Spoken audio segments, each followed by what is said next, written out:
And we're live. Hey guys, welcome to Difficult Research, right? I'm rolling out the red carpet for you. Not really. But I would if I could. I definitely would. So how's it going? Hope everybody's good. Um, so there's a lot of stuff going on with there's a lot of stuff going on.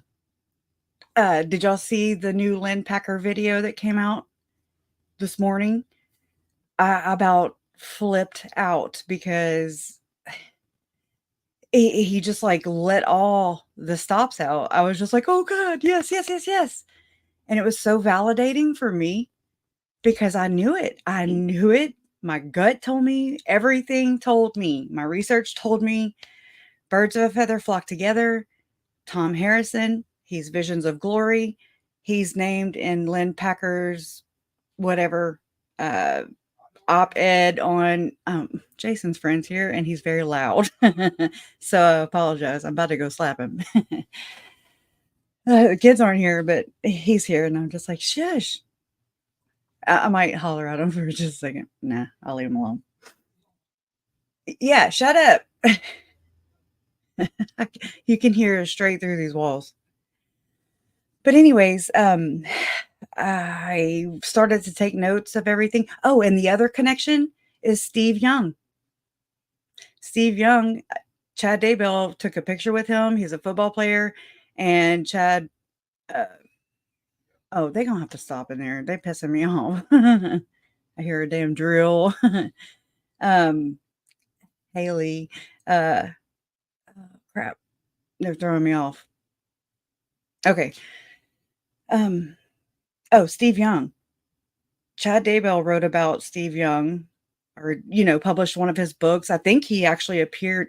It might be him. It might not. I'm not too sure. In one of the documentaries, I think it was HLN, the documentary or whatever. Uh, I'll have to do some research and kind of vet that out a little bit and see what's going on. So, hey, oh, thank you, Beach Bum. How are you? Thank you. You don't have to do that, but I do appreciate it. We go by the motto of love always wins, but it don't pay the bills. We try, but love does not pay the bills, unfortunately. So thank you. Appreciate that. If Jason's friend is single, he is, but he don't ever shut up. Not even know. Oh my goodness. Hey, Solo Dev. Hey, Carrie Ann. Good to see you, girl. I'm not wearing eyeliner today, so it's really throwing me off. And yeah, because I've been messing up. So I was like, you know what? I'm just gonna throw mascara on. How about that? Winning, right? Hey, Festus's mom. Hey, Vix Tex. Good to see you. And Jason's cooking, allegedly. Is there anything that you guys have heard out there as you were orbiting that you connect to Chad and Lori's case, or Chad, Lori, and Ruby, Frankie, and Jody Hildebrandt? All the ones that are in the news, and Tim Ballard. Are y'all able to connect a lot of like-minded behaviors, or some of the same scenarios?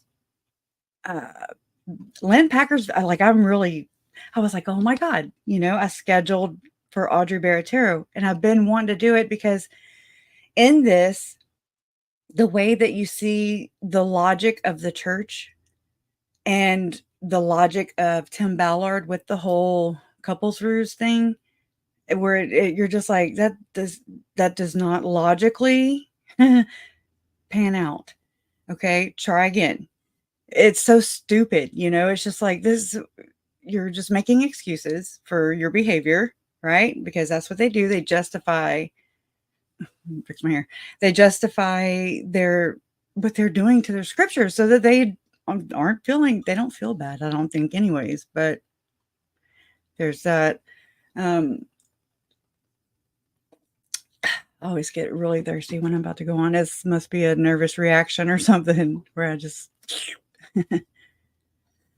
um I'm gonna try not to say so many ums and anyways, and there's another one I always say so. I'm gonna try not to do that as much because it's driving me nuts when I go edit. I'm like, oh wow, I really do depend on that a lot. Hey K-Tech, hey Little Brands, thank you so much. Oh, that was. I don't know. I don't have it right here in my reach, but whenever I put Miss Baratierro on with her audio, I will go and put my hand on it because Little Brands and her husband sent the nicest package of.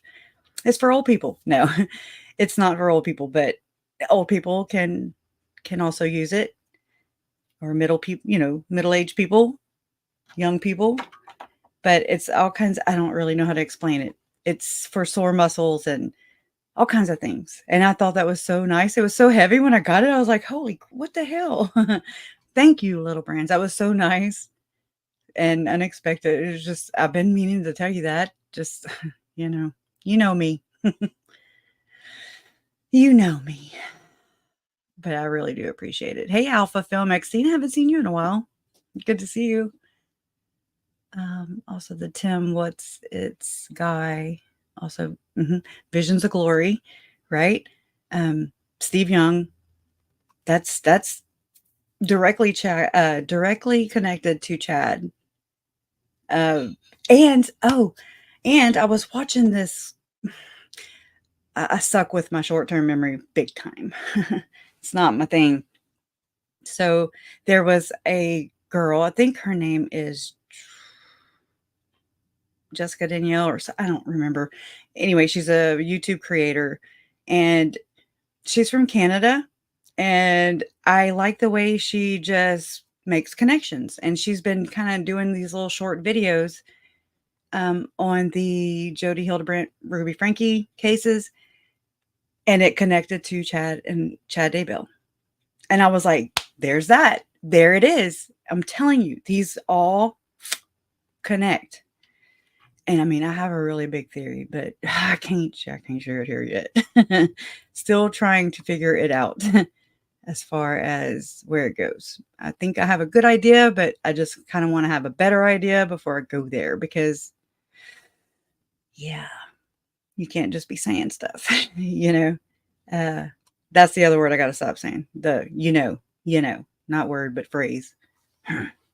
These are my little pet peeves. And my little ticks, obviously. Oh. Okay. Oh no. The me mail, right? Me mail. Me mom. Me summer. Right? It reminds me of that scripture that KJ read. I didn't know she was going to read it, but at the end she read Chad Daybell's Train's Dream, which we have a video somewhere on the channel. There's like 400 some videos. I just froze. And I just did. And but she, at the end of it, she shared a verse or whatever from the Bible, which I don't know scriptures. That's not I wish I did. I don't have that kind of memory. And it was to the tune of Jesus saying, I don't know you. And I was like, there's that. That goes perfect with, me, me, me, Mel. I do not know you. I think it's poetic in my opinion, but that's me. Who's complaining about me just being me? Nobody. Just me. Just me. What happened? Let's see. Oh yeah. Yeah, the other morning. But I was glad. We all have to get it out, You know. I mean, I've dealt with the same thing, the estrangement from my son for 6 years, and it's one thing to mourn somebody who is deceased. It's a whole other thing to mourn somebody that you create, that came out of you. and and they breathe, and they, like, actively are choosing to not be around you. It's a mind F, if you know what I mean. It was for me. It was hard. It was so hard. But every time I would go, I know this was about KJ, but it brings that up about, my situation and being estranged from my son for 6 years. That was hard. That was so hard. It still is, because you do lose so much of a connection you had a lot of before. It's something you can never get back, is all that time away from them. And I remember thinking to myself so many times, I wonder what he sounds like. I wonder what he feels like. I wonder what he smells like, not in a creepy way, but just I, I just wanted to put him on my lap, and just hear his voice. And but I was also chicken shit, and I could have done more. I just was frozen. I was frozen. And oh my God, what's going on with my internet? Let me know if it's bad on y'all's end. I keep freezing, so I'm sure it's me since you're not providing internet here. Hmm. Okay. It was frozen, so I don't know. That's gonna piss me off. It's not showing my little Wi-Fi signal, but anywho, yeah, it's tough. It's really tough. Um, it's like every time I would go to pick my son up for my weekend or whatever, because I mean, he was in my custody for years. I never asked for child support. I never was one of those kind of people. Just be a dad. Just be a co-parent with me. We don't have to talk, or we don't have to do all that. Just be there for him. Be there for her. And that's it. We just have to co-parent. I don't want anything from you, or just that's it. I just need you to be a your side. And well, one summer, he, like Zach always did, he left for his dad's in the same town, right? And not frozen. Well, then I just looked really silly. I was like, um, so like I would go, oh yeah, Zach left, school was out, and um, he went to his dad's, and then he would go for longer, time during the summer. But and that's the year that JJ was born. So as Zach was like, they kind of missed each other. They were first cousins, right? That's my brother doesn't have any other children. So that's JJ was Zach and Ashlyn's only cousin on my side. But but Zach kind of exited, if you will. Like he exited and went to his dad's and just kind of never came back for 6 years, which is wow. And right as Zach was coming back, JJ went out, so to speak. And so it's like they kinda just crisscrossed it. It's now Jason's using the blower. I'm about to go F him up. I am not playing. What the hell? Yeah, can't even just be a YouTuber. Anywho, I'm joking. But I would go to pick Zach up for my weekend. And in my court papers, it did not have an establishing date. And I went round and round because the cops, they only can go by the papers, right? And it was just such it just really was a mind screw. And every time I'd go to pick them up, they would lie and say, "Oh no, she had them last weekend. She had it." They would say it every weekend. And I mean, you're going to get different policemen every time. 'Cause I'd have to call the police, and my daughter would be with me to go pick her brother up, and I mean, they would do the whole character assassination thing in front of the kids, and I'm just like, no." So I removed myself, and, you know, I I've removed myself too long, but that's just it. we're parents. We don't know. We don't have all the answers. We mess up. I mess up. I do a lot. But we're doing the best we can with what we have to work with, I think. I never will do it again. But that's time you never get back. And I remember like sneaking into his graduation, actually. And I mean, I had panic attack. I was just like, just going in and I watched him graduate. And then soon after that, it was this actually September 9th, a year before. So 2018 is when me and Zach reunited. And I'm like, oh my gosh, this was right before all this stuff happened, before the murders went down, and to the day, a year before Tylee was murdered, and just whole shit show, right? Hey, S.L. Connolly, good to see you here. Lynn Packer, that's my dude. Really, he's my dude. I like him. Right. Parenting is not easy, that's for sure, especially teen years. I don't know. I wouldn't know. Oh, and then my best friend's dad, he died. And so I went to his, before the funeral. It was kind of just without the going to the cemetery part, which I'm not a fan. Not a fan of funerals. I don't really handle death or the news of death all that well.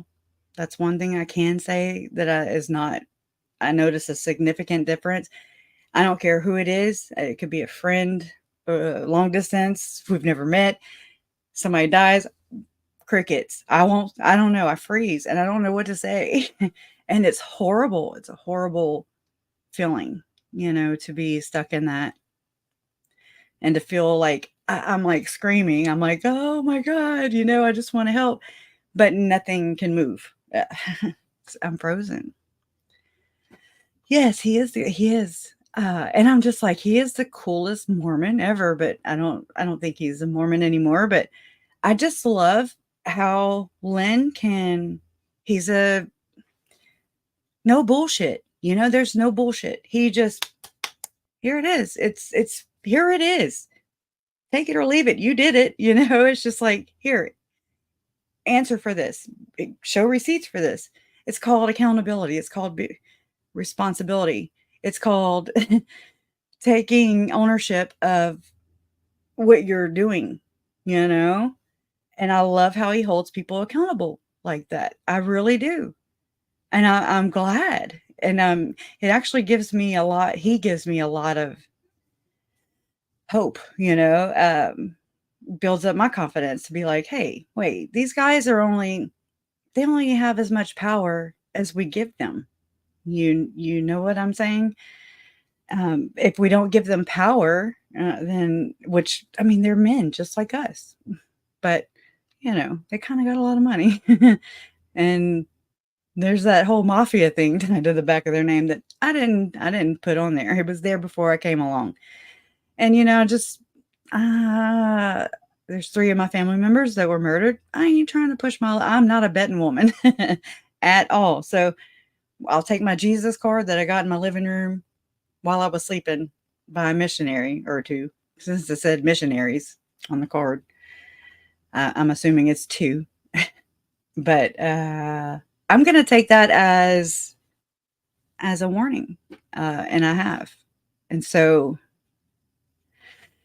for anybody who doesn't know about the Jesus card, there was a Jesus after I came out with the second anointing. And I didn't even know shit about it. Now I do. But this was about 2 years ago. And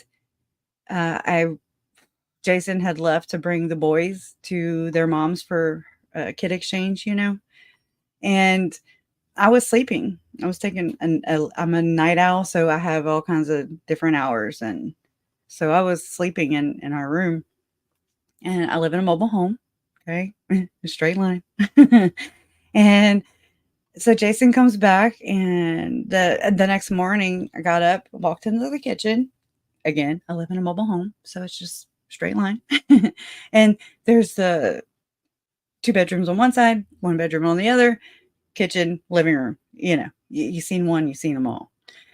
And I went into the kitchen and I could see into the living room. And I was like, what the hell is that? And it was Jesus was literally on the card. Did I bring it in here? Where's my purse? No, I guess I did not. Anyways, so I see Jesus or whatever on my floor, and I picked it up and I was like, what the hell is this? And Jason was like, I don't know. And so on the back of it, and I had signed up to the website, to the church of .com, whatever, to learn about Mormonism, right?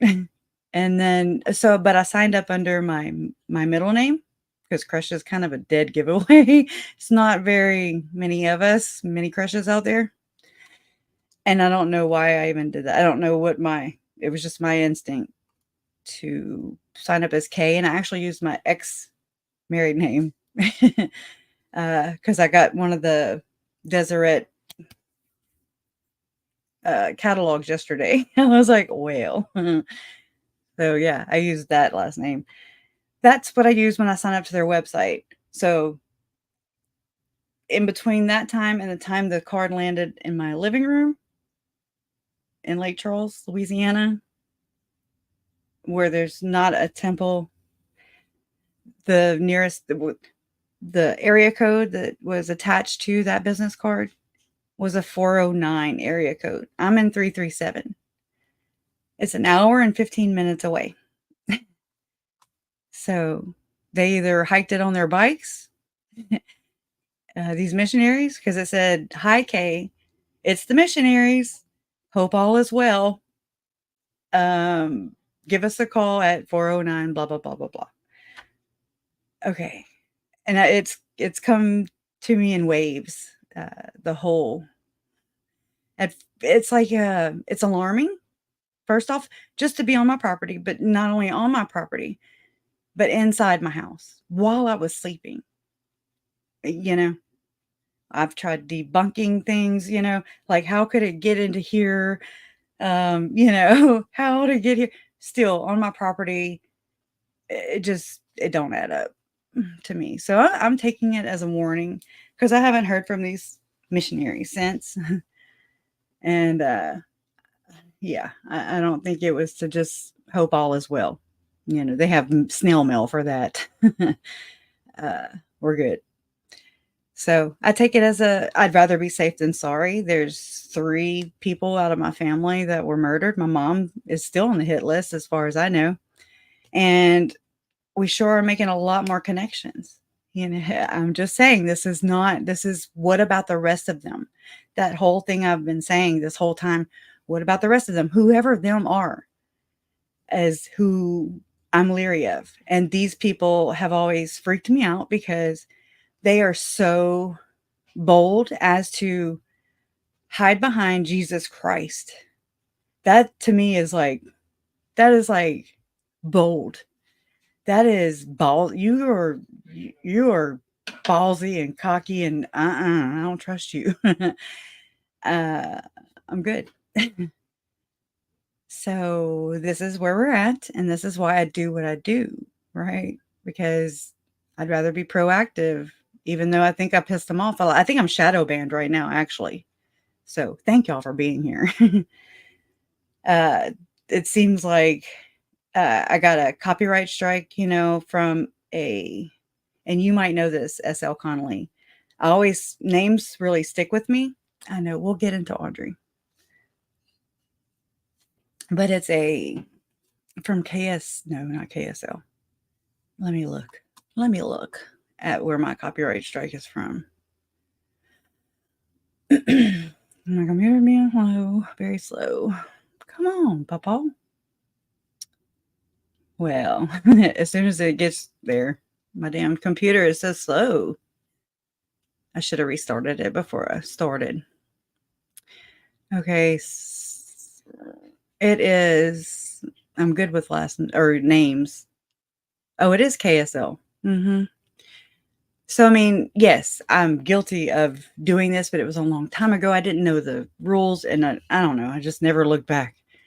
So I deserve it, but I did email these people, and they have not emailed me back. And the last, it says MHOUCK. That name sounds so familiar. It's like a first initial and HOUCK. Hawk, whatever. And at ksl.com. So I emailed them and asked if they would, I'd let them know that I was a family member, that I didn't know what the hell I was doing. I didn't know what links were. I didn't know what anything was. But if they would remove the strike of my family, it's my family story. It's so weird. But it's not mine. I didn't do the news report. So I'm not trying to justify anything, but it is a weird spot. Big time, because I've had Dateline, I fought one with Netflix. I was like, oh hell no. But this one, I mean, I am in the wrong. So, but if they would just remove the strike, then I could take it down and it would not count against the channel. So this could either be retaliatory, like being like, haha, we're gonna F with your channel any way that we can, or it's just one of those things, it just caught up to me or whatever. So, and there's no big conspiracy behind it, but I just kind of like to put a little pin in that. Oh, thank you, old lady Snoop. Good. I love you. Oh, love always wins. Keep on swimming. Oh, that sounds like something Fish Face 123ism used to always say. I gotta get my hair trimmed too. Okay, well, we're gonna go grab. Oh, God, I got so much to tell y'all. April had contacted. Where's my damn phone? Okay, I'm just gonna get started on. There's Fish Face 123ism. So, okay, you're not old lady Snoop. Oh, well, it's good to see you, Denicia Rose. Oh, I think you should have every right to discuss your family's case. Right, but I mean, it was their news report. It was about the lady in Kauai, and I'm thinking maybe because of all this stuff that's going on in Hawaii right now with I don't even know. I haven't had a chance to really even look into that. I just kind of know the gist of it, but it was a Kauai resident or whatever that saw Chad after Lori was arrested. He was like going dump stuff at Goodwill, and it's before he, moved back, to Idaho because his hoe was locked up. Hoe down. And he was like, oh, damn. Anyways, but so it was like a 2-minute story, and I really did not know what the hell I was doing. I just wanted to share and learn, you know. So it actually, wasn't about the kids but it's still my family story. If you, thank you, Fish Face. Thank you so much. I appreciate you. We got taken off the JW knocking list because I asked for large print and Braille watched. That's good. I like that. See, you got to keep them on their toes. Oh, hey, Olive Heatley. It's good to see you. Thank you so much, Fish Face and Beach Bum. And for anybody else who I've missed in the past, I forget a lot of times when I'm, behind the scenes or whatever and sharing things and all that good stuff. So let me share. Let's go and look at this real quick. That way I can go grab my purse and stuff with my phone and share other stuff. And I never know how to spell this woman's name. I've even listened to her say it, and I'm like, R-R-A, what is it? 2 R's, 1 R? It is redonkulous. I think okay. Let me switch to this one. We're gonna watch her walk in.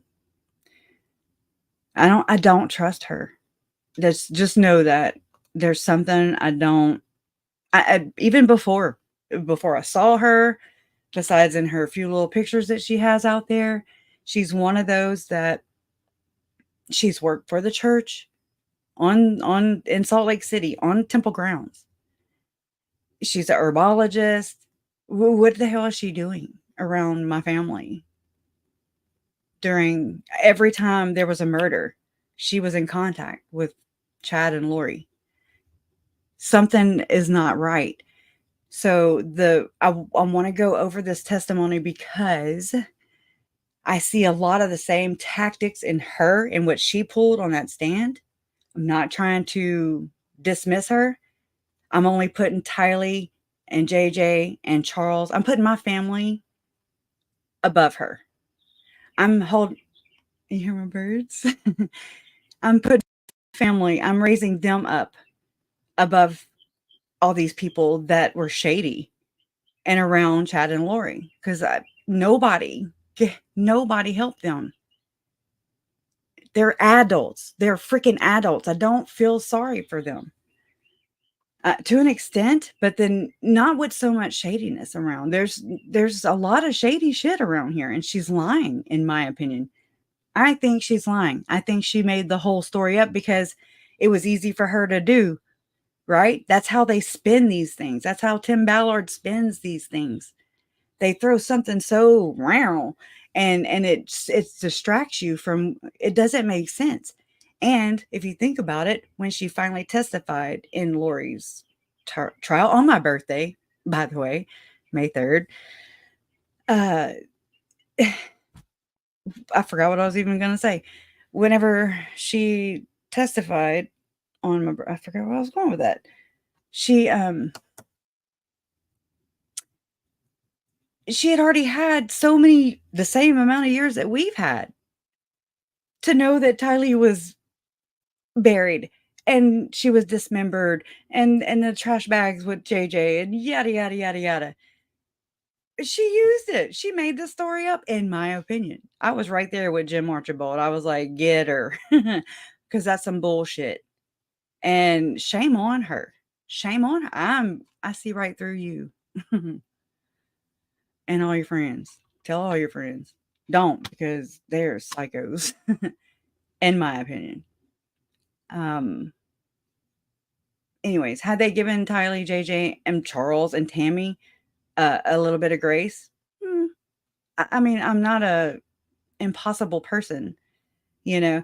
I am not, but I'd be damned if. And she, as far as I know, she has my parents fooled because they think that, you know, I've heard mom say many times in interviews and stuff that that's what really got them, you know. And I'm like, oh man, just like Melanie Gibb. It reminds me of that how she is right there in the middle of the murders. And then she's gonna go hug my parents with her nasty ass arms, with her nasty ass. That's all I'm saying. And just try to try and minimize her role. Her and David, all their roles in this is infuriating to me. It really, it's triggering big time. So all that just to say, play. One day. Come on. What the hell? I'm so impatient today. You know, I was going to well, let's shut him up. Shyberry. You know it's going to be a damn ad. Come on. Ooh. I hate news tonight, a former friend on the witness stand as the trial of Lori Vallow Daybell continues. Anchor Don Nelson has spent the week at the Ada County Courthouse and joins us with the latest. A former friend of both Chad and Lori Daybell laid it all on the line today. When she said Lori threatened her to her face with physical violence, it caught everyone in the courtroom off guard, including Lori's defense team. Audrey Baratierro's testified she ended her relationship with Lori Vallow when she says Lori people behind her called her naive, and then allegedly threatened to cut her up and put her in trash bags and bury her in a place where no one would find her. When questioned why this was the first time she'd brought it up, Audrey says until now, she was too scared to say anything. Bullshit. The defense then seems to imply Audrey was making this up. And at that point, Judge Boyce dismissed her from the stand. Plenty of people were still talking about what happened Tuesday, how the day ended, in which a 40-minute clip of a podcast was played, where witness Todd Gilbert, a neighbor and friend of Chad Daybell, was asked if he recognizes the people on the podcast, which included Lori Vallow, and he replied, yes. And what happened next could be described as a mic drop moment. No, You were asked about individuals dang. named Thor, Melanie Gibb, and Jason, and you could hear them on that recording? Yes. Are you aware if any of their children were found buried on Chad Daybell's property? None of them that I'm aware of. Right. I have no further questions. All right. Thank you, Ms. Blake. The podcast recording was actually the first time we heard Lori speak at length. I too have seen the resurrected Jesus Christ, and he has told me my mission, and he has sent me to help people and lift them in their missions. It was a true insight into Lori's belief system and how God himself instructed her on her life's mission. As a warrior, like a beast, like I fought with Satan. He hates me. I did all these things. And so he showed that to me. Larry Woodcock, J.J. Vallow's grandfather, reacted to what he heard. I just didn't feel like it should have been let in, but the prosecution closed it out with one statement, and I'm happy she did, and it put it all back to reality. The prosecution closed, focusing on the two missing children, whose bodies were found on Chad Daybell's property.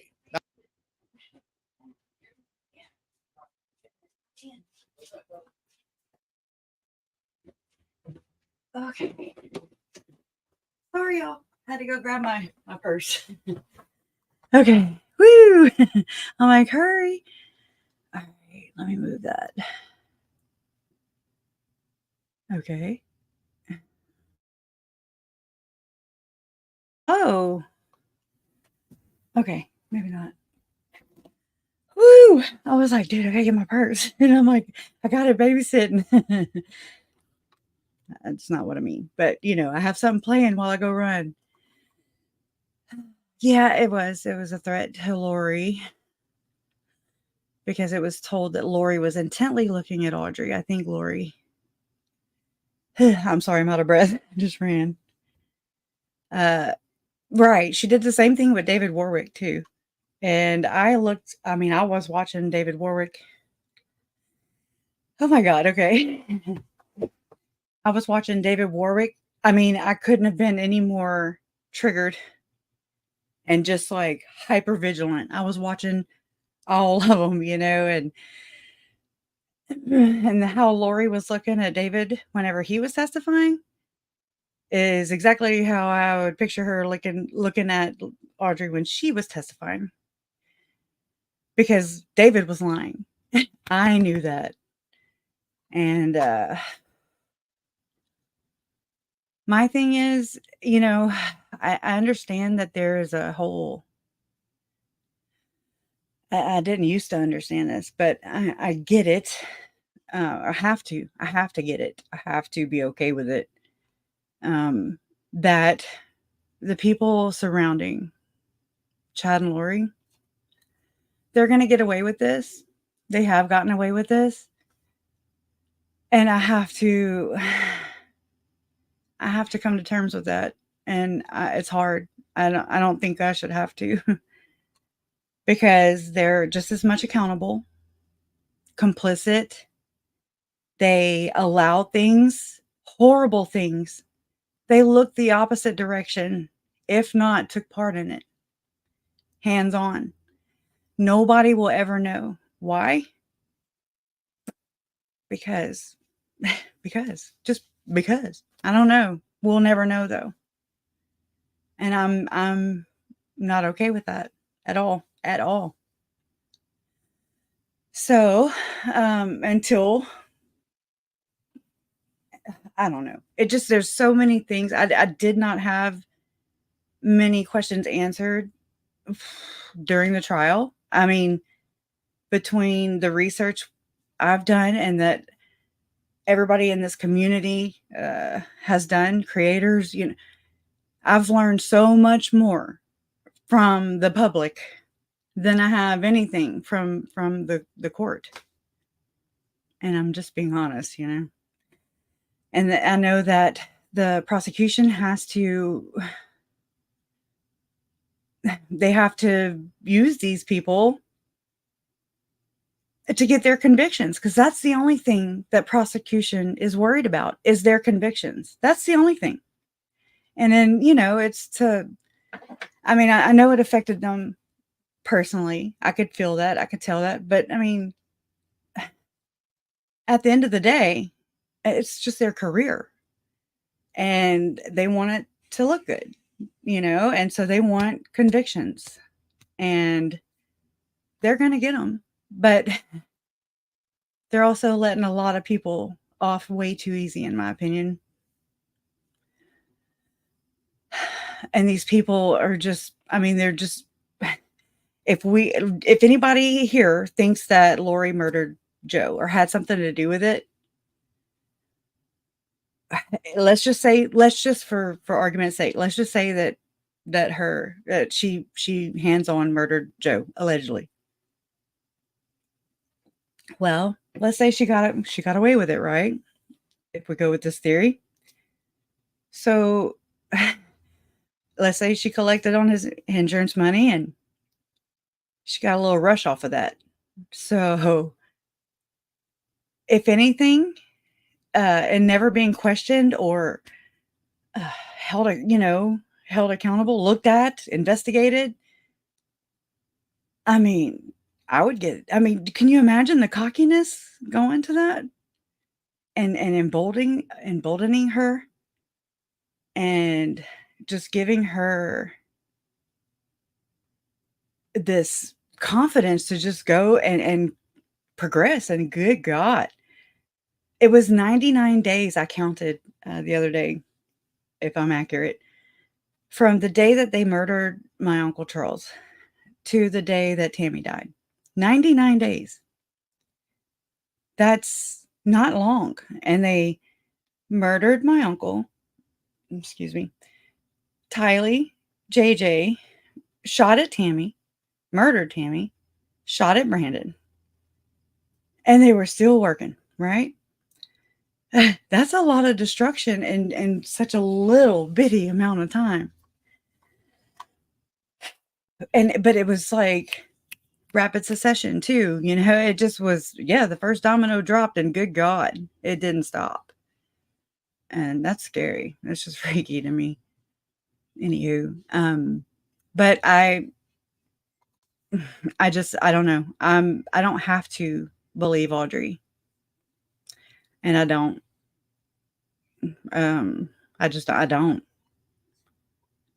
You don't go and hang out with somebody who you feel threatened by.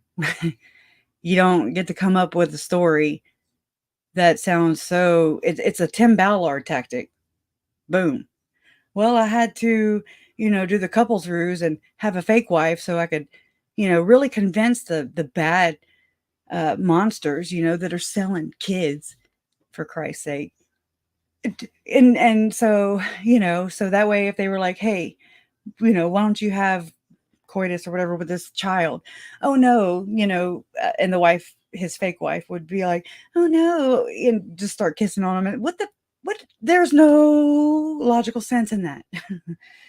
And this is the same thing. Audrey would have known. She had so many years to know how the kids were discovered. And if not, then she knows. And because she was, really good friends with them. Who knows? We won't ever get the truth. I mean, I don't know. I'm following my gut. My gut don't like her. I just don't. And I'm not going to make excuses for it. I mean, I don't hate her or anything. I don't trust her. I don't trust that this is the truth. Because it just, if you were scared, then you would go, you would tell the police. You would be like, hey, you would. I would. Any normal person would.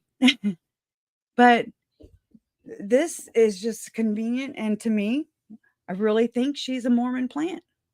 I really do. That's just me. That's me and my wild speculations and my wild theories, right? But I kind of see it in other places too. It's just to narrate and to drive wherever they needed to go away from them. But that's me. So, all right. I thought I was sharing the screen, but I was not. I was just talking a lot of caca. So let me stop that. And then we're actually going to listen to her.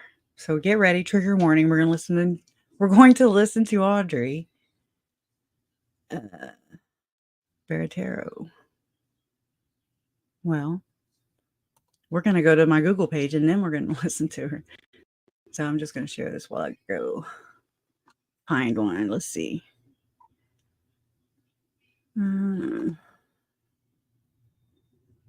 My computer's being so slow.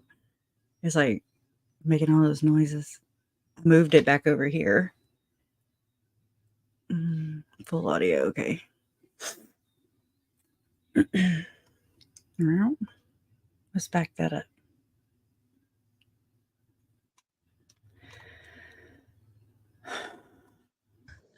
To open up communication. Okay. I want to make sure that it's loud enough though, so you guys can hear it. If not, I'll go find another one. Something I was worried about.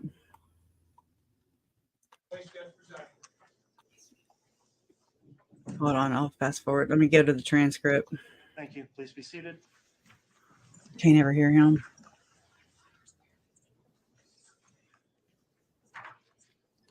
Okay, let's see. And accounted for, and I believe they have each signed their juror They're so affirmation quiet. for the day. Is that correct? All right. Thank you, Mr. Bailiff. And Okay. Mine then, Mr. Oh, Blank, just one R. inquire, you may. Thank you, Your Honor. Good morning, Audrey. Good morning. Would you please state your name and spell your last name for the record? My name is Audrey Baratierro, AudreyBarattiero. And what city and state do you reside in? Gallatin, Missouri. Okay. Have you heard the name Lori Vallow? Yes, How do you know Lori Vallow? she was a friend. And how did you first meet her? I attended a conference, the end of a conference in November 2018, and her home was offered as a place where people could stay. So that conference, I think you said, was approximately when? November 2018. Okay. And you stayed in her home during the conference? At the end of the conference, yes. Do you recall who else stayed at Lori's house? I think Zulema, Melanie Gibb, and there was others, and Chad Daybell was there. Okay. Do you recall where Chad Daybell slept while he was at the residence? He slept on the other side of the home. Okay. Were you able to observe Lori and Chad together during that time? Yes and no. I observed that every once in a while they looked at each other, or there was like just a, I don't know, kind of a vibe. A vibe. So your observations with how they interacted, can you expound a little bit more on that vibe?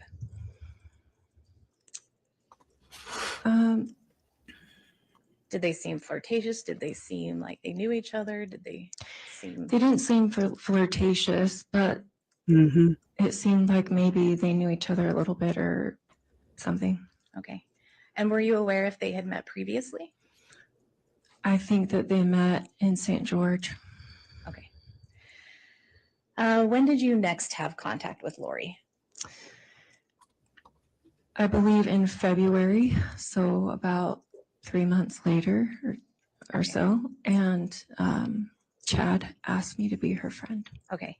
So I was going to ask you how that occurred. Can you just explain a little bit how Chad asked you? He asked me to be her friend, and that she needed a friend, and I said, okay. And that does not make any logical sense to me. Does it to you? I mean, he was already, him and Lori already had Lori and Chad had already established a line of communication, and to which they used to, have their love affair, their James and Elena story. I don't buy this either. This whole friend thing, I mean, maybe she is closer to Chad. I get that feeling. I do. But I don't know. This is weird. It's weird. She's weird. Let me know what y'all think. Did he say why she needed a friend? He said that he couldn't talk to her all the time. Oh, baby, you, right? You got what I need. Anyways. And that maybe I could be someone to like uplift her or no, be a friend. Okay. And you mentioned this occurred in February. Would that have been the February of the next year? Yes, 2019. Okay. And when you talked with Chad, how were you talking with Chad? I was talking with him on the phone. Okay. So he asked you this over the phone about Yes. Okay. And how often would you say that you talked with Lori on the phone after that?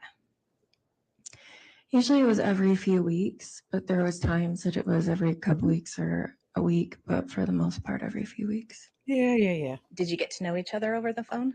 Brown to the brown cow. Somewhat. We talked about more so spiritual things. Oh, yeah. Not as much things going on in personal life stuff.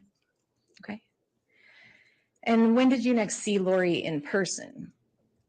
Think so, Denicia? In the summertime. Okay. Of 2019. Summertime in 2019. I agree. What kind of event were you attending at that time? There was a event that was scriptural based and somewhere in Utah, Utah Valley, and I went to that. Okay. And I just want to back up a little bit. I think you said that Chad asked you to be Lori's friend because he couldn't talk to her all the time. Do you know what that meant? I think that's horseshit. My impression was that he was trying to keep propriety. Obviously. Because he was married.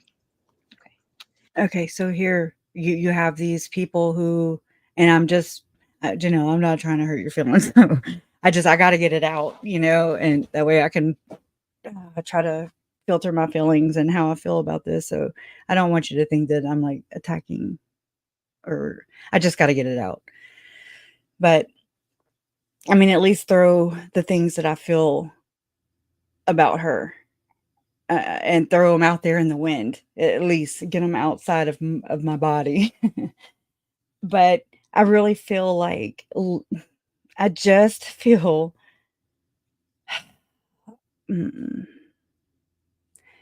there's something more sinister that's going on here, and I don't even know how to say it because it's crazy. But just the only thing I can say is that Audrey, she's never been married, and she's in her 30s. She's, I think, was 34 here, and it was on my birthday again, May 3rd, 2023, earlier this year. My mom actually forgot it was my birthday. I was like, okay, that was the first time. That's okay though. There was a lot going on, and I don't see why. If there's already a line of communication between Lori and Chad, they had no problem emailing one another. Lori was emailing dance videos to Chad, okay, already by this time that Audrey is saying that they met.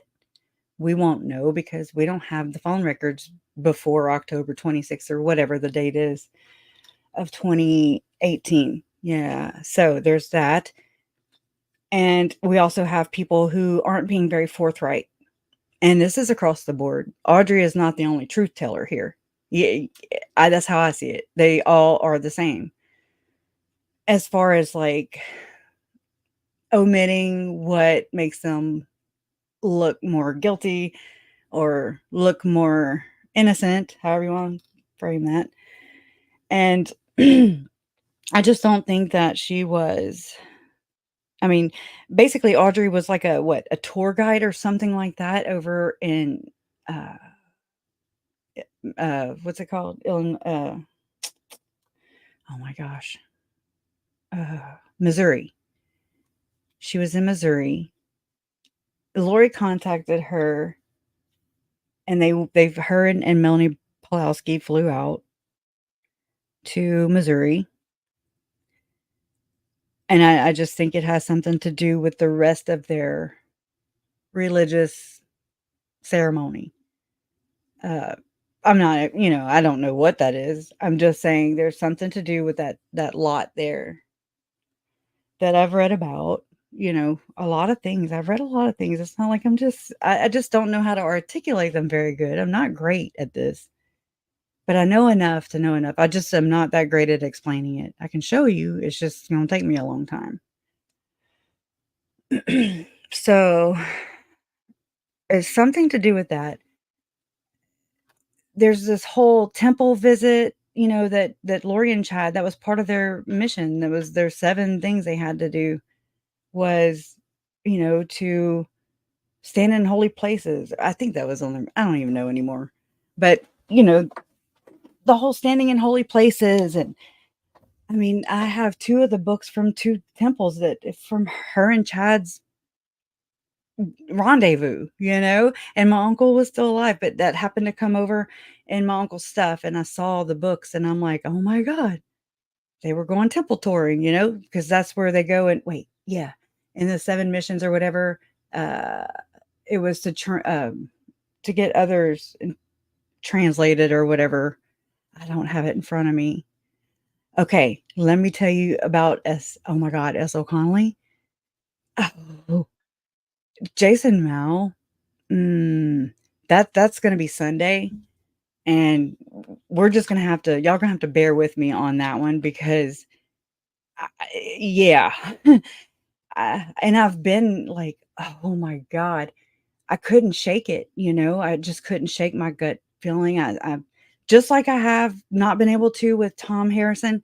I'm not saying what I'm saying is I think the people that murdered and committed the crimes against Tylee, JJ, and Tammy was convicted. And Chad will, be facing his charges also. So the people that harmed my family, I do believe are in custody. However, there are more, is what I am saying. So take it for what you will. Just as people they weren't really connecting Ruby and Jody, and I'm sure a lot of you still aren't maybe connecting it to Tim Ballard and Lori and Chad. I don't know, but I've been on this like a dog with a bone since 2019, since my uncle was murdered. And I've been watching. I'm very hyper vigilant. I watch. I'm very observant, and I'm very careful. I do voice things, but I don't. In the beginning, I didn't have any way to connect anybody anywhere, especially myself, much less anybody else. So this has been a very challenging thing, and it's scary also because I want to tell you, but it's also I don't want to get murdered. I really don't want it to die, and I definitely don't want anybody else in my family to die. And because people will kill for their beliefs, okay? That's why we are here. I don't put anything past anybody because they have and they will kill for their beliefs, and I'm good, right? I saw a question. Yeah, I know. So yeah, that's a good point. If they're doing that, I mean, everything's backwards. in my opinion. It's like what's up is down, what's down is up, what's left is right, and right is left, and so on. It's Alice in Wonderland completely. For me, I'm just like, "Wait, what?" It doesn't I always just have to prepare myself now for when I step into that world and try to get in that mind frame, because that's what I do. I try to get in their mindset and try to see it from Chad and Lori's perspectives. And it's kind of like, to hunt a killer, to, a mind uh, mapper. I don't know what the hell you call them. Can you just wander? No, you cannot. But Chad held a calling in the church, so he may have had keys to the temple, or there's other people that know, in my opinion. And it's not far. It's not a far reach. For me, it's more of a mental gymnastics to do all these things around all the factual things, and just omit the church or the church's involvement or whatever. It's like, and I've tried. I really don't like where this is going. I haven't liked where this is going. This has not made me a popular person. It's very conspiracy theory ish. This is not me. I have to talk myself. I'm like, I don't want to go there, but it's like my intuition's like, well, you can't look away. If you look away, then you're not going the right direction. It's so weird. I fight myself a lot on this.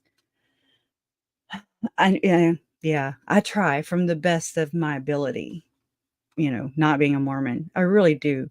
Uh, yeah, and I understand that. That's why I try to see things through your guys' eyes. It really is important to me. And it's not to, I'm not here to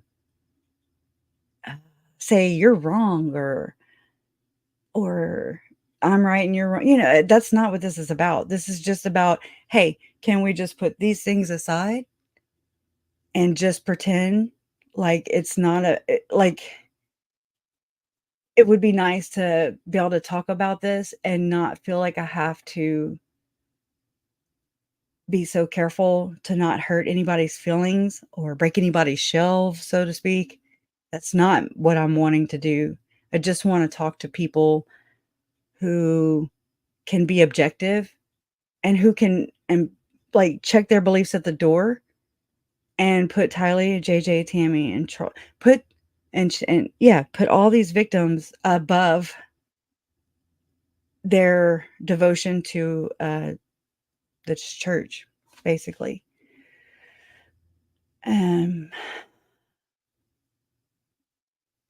Yeah, I totally, totally, and I really do feel like Ruby's kids, they were so in harm's way, just as Melanie Pulowski was trying to get her kids from Brandon's that night.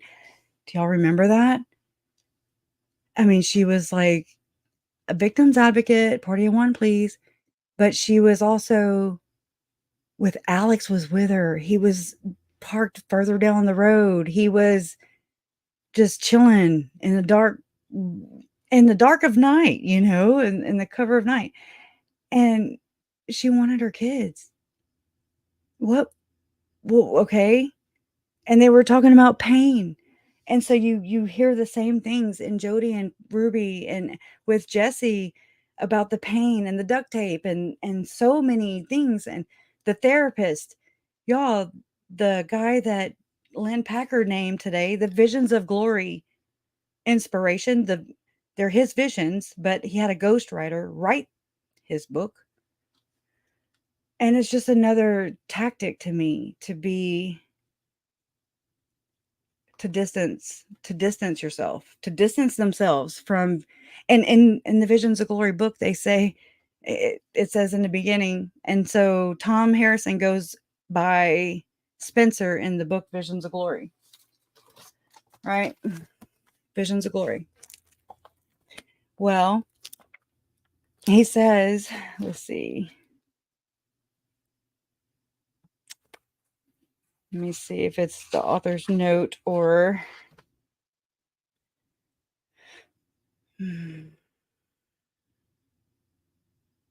Hold on. I want to use his words. Okay. Here it is. It's on it's Roman numerals 10, 20, 24. It's in memoriam. Okay. And it says at the very end, and this is by Terry Pontius, which is John Pontius's wife. She's living. John Pontius, who wrote the book, he's the ghostwriter, basically, of Visions of Glory. And he wrote about Spencer, which is a pseudonym. It's just, it's like having your screen name here. Mine's Difficult Research. He's Spencer. But that's Tom Harrison. Tom Harrison is so involved in this. But a lot of people like him. And I mean, I'm not saying he's bad or good. I'm just saying a lot of these people have been able to choose how much, to what degree they intend on participating. That bothers me. Why do they get to have that luxury? I don't know. It just doesn't make sense to me. I'm not saying go get them, cops. I'm just saying, don't they feel some sort of like desire to, if it were me, I would want to tell the family members everything that I could to put their mind at ease, to help fill that puzzle, to not make them wonder. I would just be like, yeah, no, I'm not really doing that anymore. I've moved on past that. And well, it must be effing nice because we don't get to. I don't get to. I don't get to just move on. They don't get to move on. The victims. So why the hell should these people get to move on? I don't think that's right. Anywho, it says, about 3 weeks after Visions of Glory was released, John passed away. He would never know in this life the impact that Visions of Glory would have upon so many people. But that didn't matter to John. What mattered was he had done what the Lord had required of him, and he was at peace. Another one at peace here. Okay. As John clearly states, Visions of Glory is a true account. It's a true account of Spencer's experiences beyond the veil. But it is not, this is where people tend to miss, right? But it is not scripture or prophecy for anyone but Spencer. But that's not what happened here. That's not what's happening here. It's just like Bruce R. McConkie when he wrote Mormon Doctrine. Okay. It gives the leaders, it gives the author the chance to distance themselves and doublespeak. It gives them the chance, because he's already, Spencer, aka Tom Harrison, has already denounced John Pontius, the ghostwriter, who's dead. Okay. He was like, no. He added stuff to the book, and I'll be damned because I listened to the damn. No, they continue to evade accountability and responsibility for the shit that they are putting out and the people that they are producing. And then as soon as they go a little rogue, because they created some damn monsters, some damn psychos, then they're like, yeah, no, we're good. We're just going to cut them loose. But, they're not tied to us. And I think that is bullshit. Straight up. I don't care. I don't care. That's bullshit. You created them. They are yours. You don't get to just distance yourself from your responsibility in this. It's like, can you imagine having to share custody with a baby, right? And so when they go to their other parents' house, they let them go crazy, wild. And then when you get them, you have to, be the crappier parent or whatever. The more stern parent is what they look at you like, because you got to undo all what's been going on. And they get to just be distant and not have to deal. They don't have to deal with the responsibility of what they've created. So, anyways, I don't know if that's a good analogy. Let me finish. It says, however, there have been many who have been greatly edified and spiritually uplifted by reading these scriptures. These experiences. I was about to say, what? One man, oh my God. One man told me after he read Visions of Glory, quote, the Spirit said to me, the time is long past. You are to be a part of building Zion. It is time to put away childish things and arise from the dust. Okay. I'm looking for this one specific thing. That was not it. Oh, okay. Here we go. Okay. So you're telling me right here that, okay. I don't know if you can see it. It says, as I mentioned earlier, none of this is fiction. None of it's fiction. All of it is told to me by Spencer. This is John writing, who takes responsibility for its content. How? Riddle me that. How is Spencer a fake name? How is Spencer with his fake name, who didn't even write the damn book, but that's his vision, right? And he's associated with some higher ups. He's associated with Tim freaking Ballard, okay? So how is Spencer, no last name, just quote, unquote, Spencer. How is he responsible for its content if I don't even know how to get a hold of him? If he just gets to choose, Lauren has asked him, before, I remember, for an interview or to comment or anything, and he just wasn't messing with that anymore. And I just thought, well, that's rich, Thank you. So, exactly. If Spencer was fake, first off, yeah, how is it true? If Spencer was fake, how is he freaking accountable? How is he responsible? It's like saying Charlie Brown is responsible. It don't make no damn sense. And so this is what I see over and over and over again. Okay. It pisses me off so bad. Let me go back to this one here. Let me pull down. And this conference that you saw Lori at next, you said it was in the summertime. Where was that conference held? I'm sorry, can you say that again? Where the conference that you attended in the summertime, where was it held? It was held in Utah, somewhere in the Salt Lake Valley. Okay. And where were you living at the time of that conference in the summer? Do you remember what month it was? I don't, but I would guess that it was in June or July. Okay. And where were you living at that time? I was living in Utah. Okay. So you lived in Utah and you attended a conference in the same state. Is that right? Okay. Yes.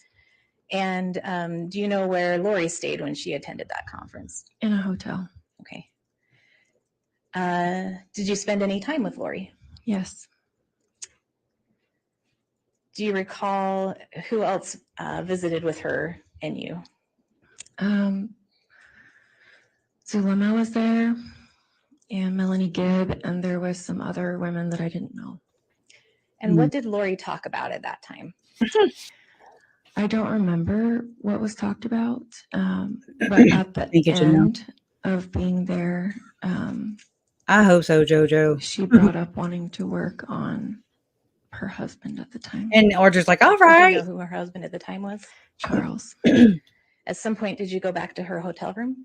Yeah, I gotta show you something else. Yes, that's where she brought it up. Okay. So when you say that she wanted to work on her husband, Charles, what does that mean? Well, do you want me to back up a little bit? And just recount them, honey.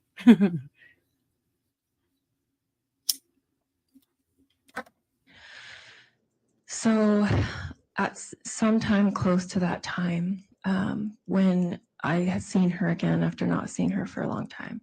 A long She time. all of a sudden, out of the blue, brought up all of this stuff about zombies. And I'm just going to say that according to like Melanie Gibb, a lot of the people around Lori, they say that, you know, she just kept moving and moving. And I'm like, that's not moving. She was just trying to evade being served. Okay. She was hiding in cavities of rocks. She was being deceptive by hiding. So how long? I wish that Tanya, I think that's her name, Tanya Rawlings, would have asked her, what is a long time to you? How long is a long time? Because I don't think it was that long, not from what I've seen. She was talking to her a lot, and it was always around the murders. I'm about to people figure out being something. possessed is kind of the idea of that. And I hadn't heard of that before and had no basis for that. And that's why she brought that up in the hotel room, because that was something she was I think she did witchcraft. I really do. doing herself. Okay. Just So saying. let's just break that down a little bit to make Okay. it a little more clear. So you mentioned that sometime before this, she was talking about zombies and people being possessed. Mhm. How was she talking to you about that? On the phone. Okay. I hadn't talked to her in like 3 weeks. Bullshit. And all of a sudden she brought up all of this things she had learned. 3 weeks. And it came out of the middle of nowhere. Yeah, it did. And then she asked my thoughts about it, and I said I didn't have a basis for it. And then it made me feel uncomfortable. But she was basically alluding to people, the term, I guess, that eventually she called it was zombies, and that it. I call bullshit. I'm not sorry. I'm calling bullshit because I don't think that she's so innocent. I really don't. And this is just me speaking to you truthfully. This is everything. I'm so triggered by her. It was people being possessed or having a spirit like connected to them or something. Okay. And was the spirit good or bad or light or It dark? was supposed to be bad. Bad, I mean. Okay. So you first heard about this on the phone. Mm-hmm. And then when you were at the conference in the summer, That she don't brought make it up sense. again? Wait. She brought it up again, yes, in the hotel. Hold on, I got to go back on that because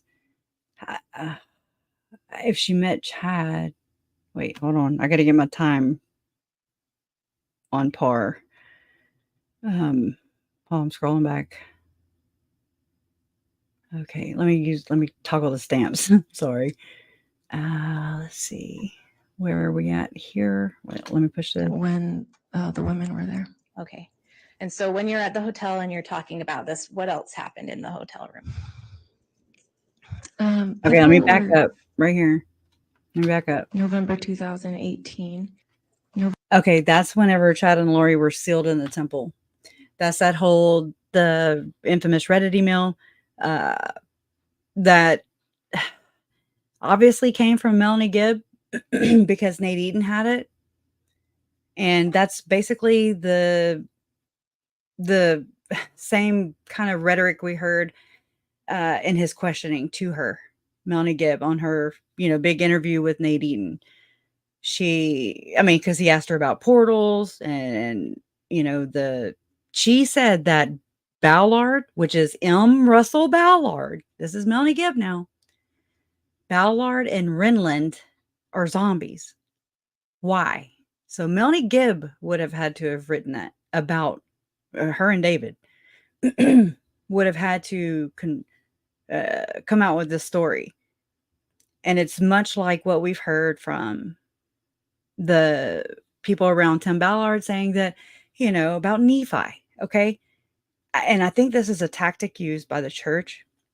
I'm not taking up for Tim Bell. I'm not taking up for anybody. I'm just speaking the truth or the similarities. Okay. And it's the same kind of language that we hear uh, that makes them sound crazy, because we're like, what? He's getting his revelation from Nephi.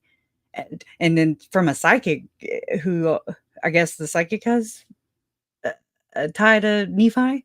It's weird, right? And it's part of the character assassination, in my opinion.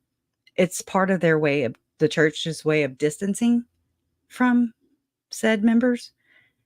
And there's a lot of things that I do believe that Lori and Chad and friends are guilty of, but starting their own church, starting their own cult is not one of them. Okay. And this is where I hope people can start to kind of see that the church, they at least knew about it. They were aware, if not more. And that's just me. That you don't have to believe me. I'm not trying. I've got to get it out. And again, I don't have to do as many mental gymnastics. I don't have to do any mental gymnastics when I just call it like it is. But I have to do all kinds of mental gymnastics, to try and just keep them out of it, keep the church out of it. And yeah, I don't know. It's a lot of mess. Okay, let me try this again. But I asked her how her daughter was doing when I stayed at her house in November 2018. I met her daughter for a few minutes. And so in the fall of 2019, I asked every once in a while, like, how's Tylee doing? Okay, because she was so she skipped from November 2018,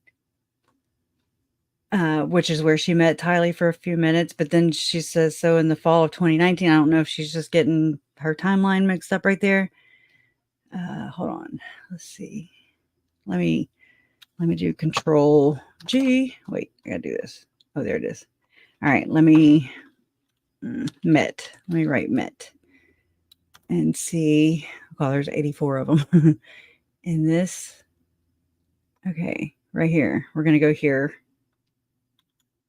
A little bit or something. Okay. And were you aware if they had met previously? I think that they met in St. George. Okay, so they met in St. George. When did you next have contact with Lori?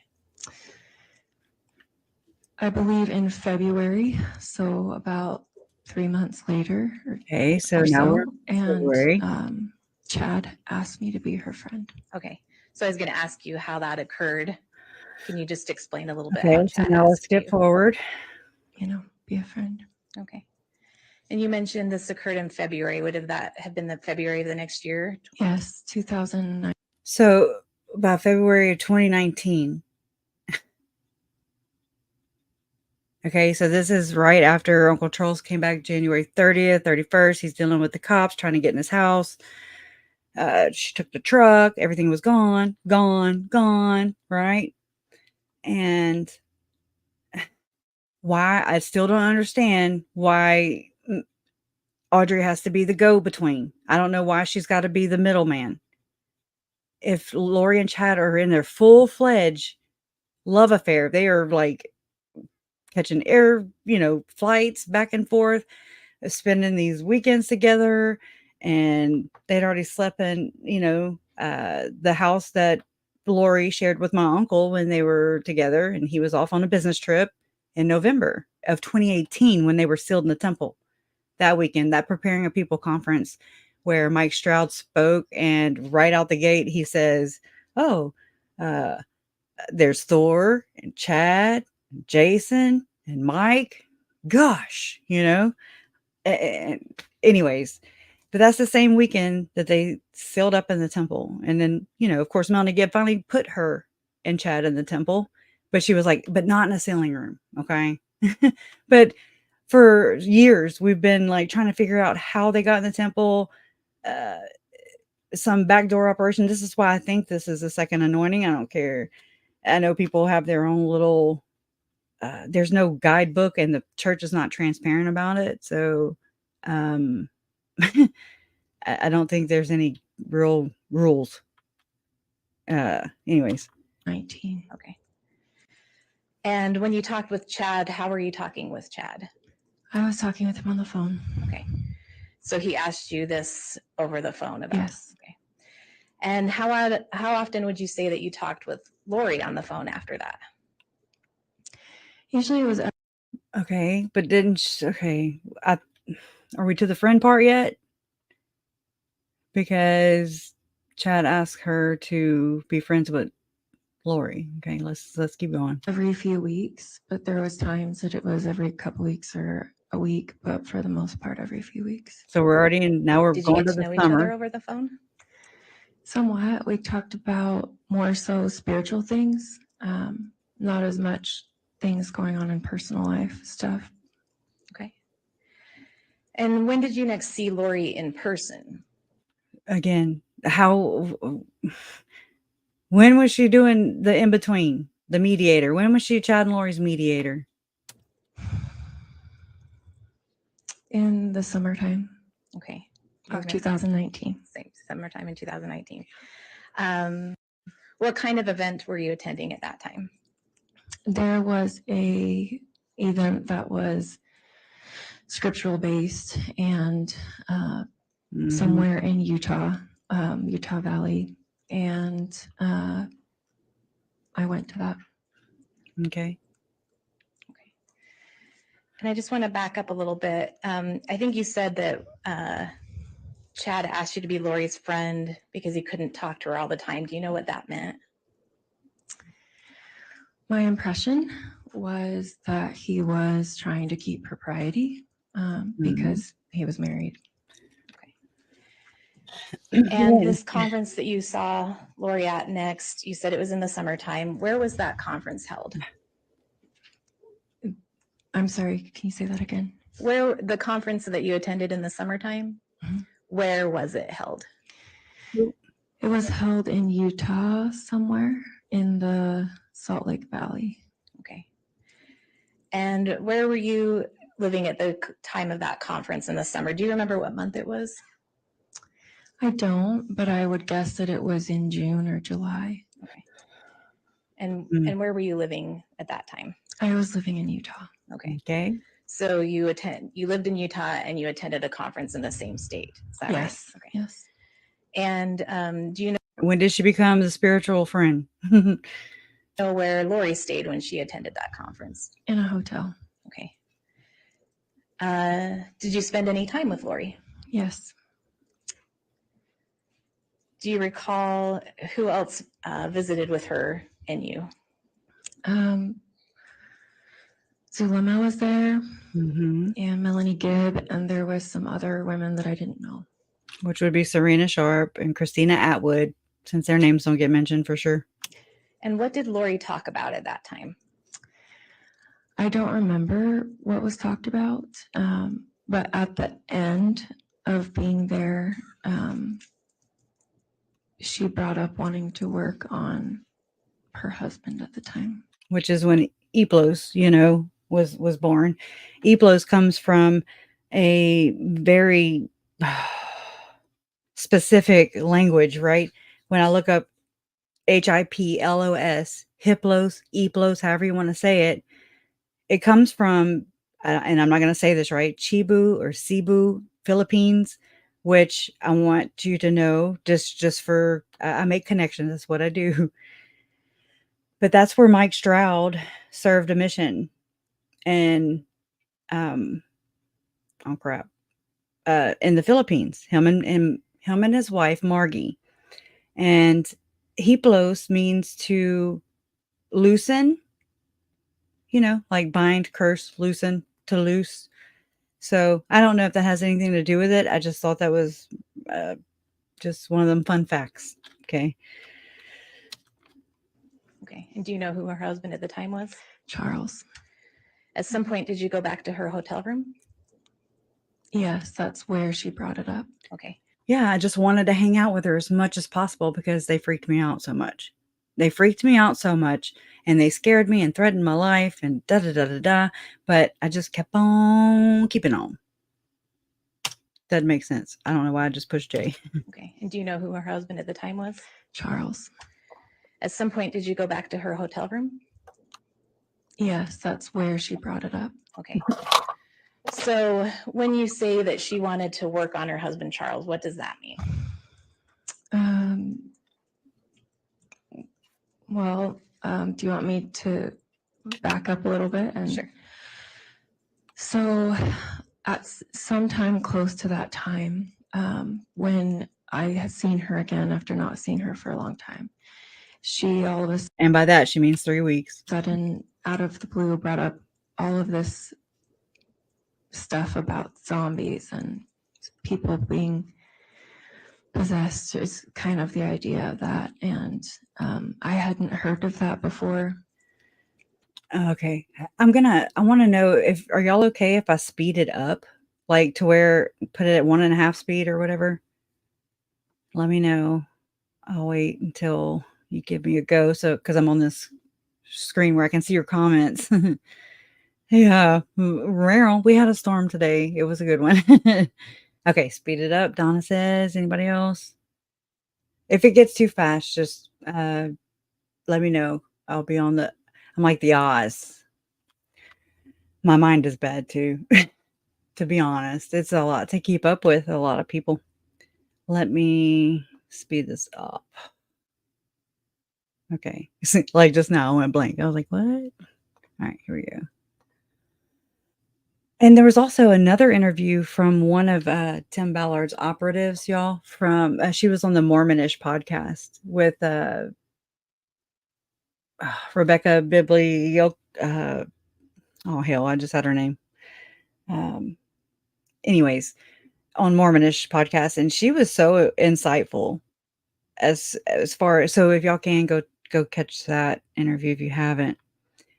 Okay, push play.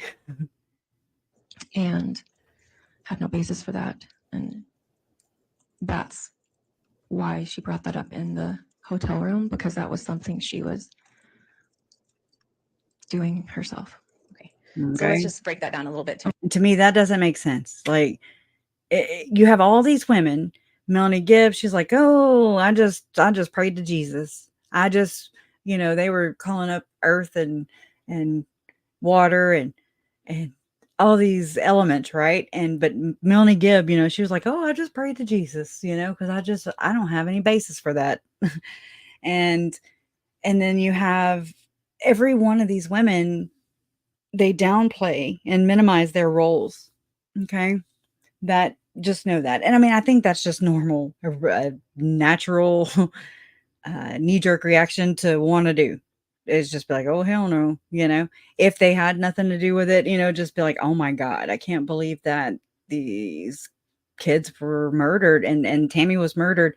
And Charles, everybody was murdered all around the times I'm hanging out with these people. And nobody ran the other way. Nobody. Not Melanie, not David, not Melanie Plowski, none of them. Zalima, no. It don't make sense. Make it a little more clear.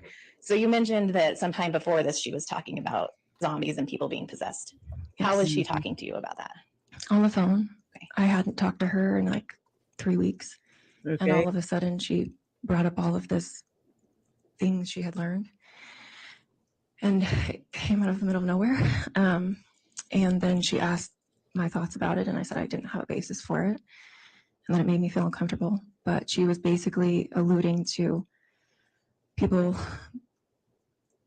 the term, I guess, that eventually she called it was zombies, and that it was people being possessed or having a spirit like connected to them or something. Okay. Okay. Was the spirit good or bad or light or dark? It was supposed to be bad. Okay. And so I stuck around. I continued on. So you first heard about this on the phone. And then when you were at the conference in the summer, she brought it up again? She brought it up again, yes, in the hotel when the women were there. Okay. So what? I'm so thrown off by the timeline. And so when you're at the hotel and you're talking about this, what else happened in the hotel room? People were just like kind of chatting and, just small talk kind of thing. And then she brought up saying that she wanted to like work on trying to get a negative spirit out of Charles. Okay, so no, that's November then. November of 2018 has to be. Well, no, it's a hotel. What conference are they talking about? Would it be the same? Oh, the St. George one, maybe? So that was in October? I'm very confused. And, but actually, I should say, at first, it was just like everyone started holding hands. This is called a seance. And I didn't know what they were doing. But I held their hand and I thought maybe continued there's going on. to be like a group prayer or something. And so they all held hands and I joined hands as well, thinking it's going to be prayer. And then she started talking basically to say that she was going to try to get a spirit out of Charles. And I picture that movie, The Craft, straight up. And so I've learned some things about the temple, and it's kind of the same concept. And Tim Ballard too, and his thing and his operatives or whatever, where he used Janet Russin, the psychic. That's exactly what they did. It was like a seance. Okay. And so this trips me out. And because if that's what's going on here, yeah, holy hell, we are in trouble. each woman would say something. And then, so what do you recall Lori saying? I don't remember exact words, but things like, bitch, be gone. Knives and fire and like weapons that you would try to use to. Which we know they use spiritual weapon talk, right? We know that. They talked about shields and being protected and pull the time bombs and the yada yada yada yada yada. It's like all these spiritual weaponry is weird. That kind of an idea. Okay. And when you were holding hands with this woman, were you standing, sitting? How were you guys sitting in the room? Okay. Light as a feather, stiff as a board. Anyways. And that was the first interaction that you had with this circle or this casting or this. Yes, and I didn't know that term of. Really? Because cast out is used in the LDS theology. Castings. And when it got to me, I didn't feel comfortable and didn't say anything. Oh, whatever. And then as soon as that was over, I left. Okay. But I came right back. Because I didn't want to stay. Okay. Oh. After this interaction in person with Lori, did your acquaintance or friendship with Lori continue? Yes, it did. How did you communicate? On the phone. Okay. And were you communicating with Chad Daybell during this time as well? Yes. Now, how did you meet Chad? I met him in a event in St. George. I had never heard of him before. Okay, so this is October 26th of 2018 or 24th. Correct.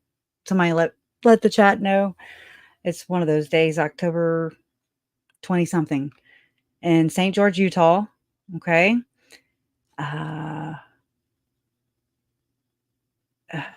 But the November is when she met Lori. Okay, let's continue. And he was a speaker. So it's like she was introduced to Chad.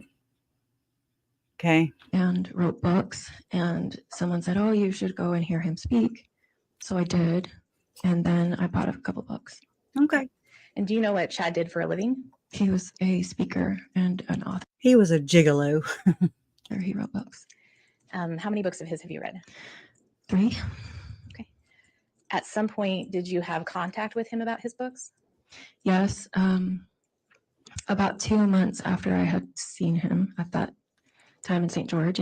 So that's what, December of 2018? Because this is October of 2018. So 2 months later, 2018, December 2018. I'm sorry.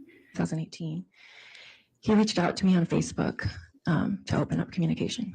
And at that time, I asked him some questions I had about his books. So at this point, him and Lori have already been sealed in the temple. They have obviously already been comfortable with each other to enough to like, rate Lori's family, which is my family, whether they're dark or light spirits, and yeah, not just my family, but you know, I'm sarcastic. I like to throw my little jabs in. But so October, there were email exchanges between Chad and Lori, rating people dark in her family, and November is when they get sealed. So they met in October. Okay. All right.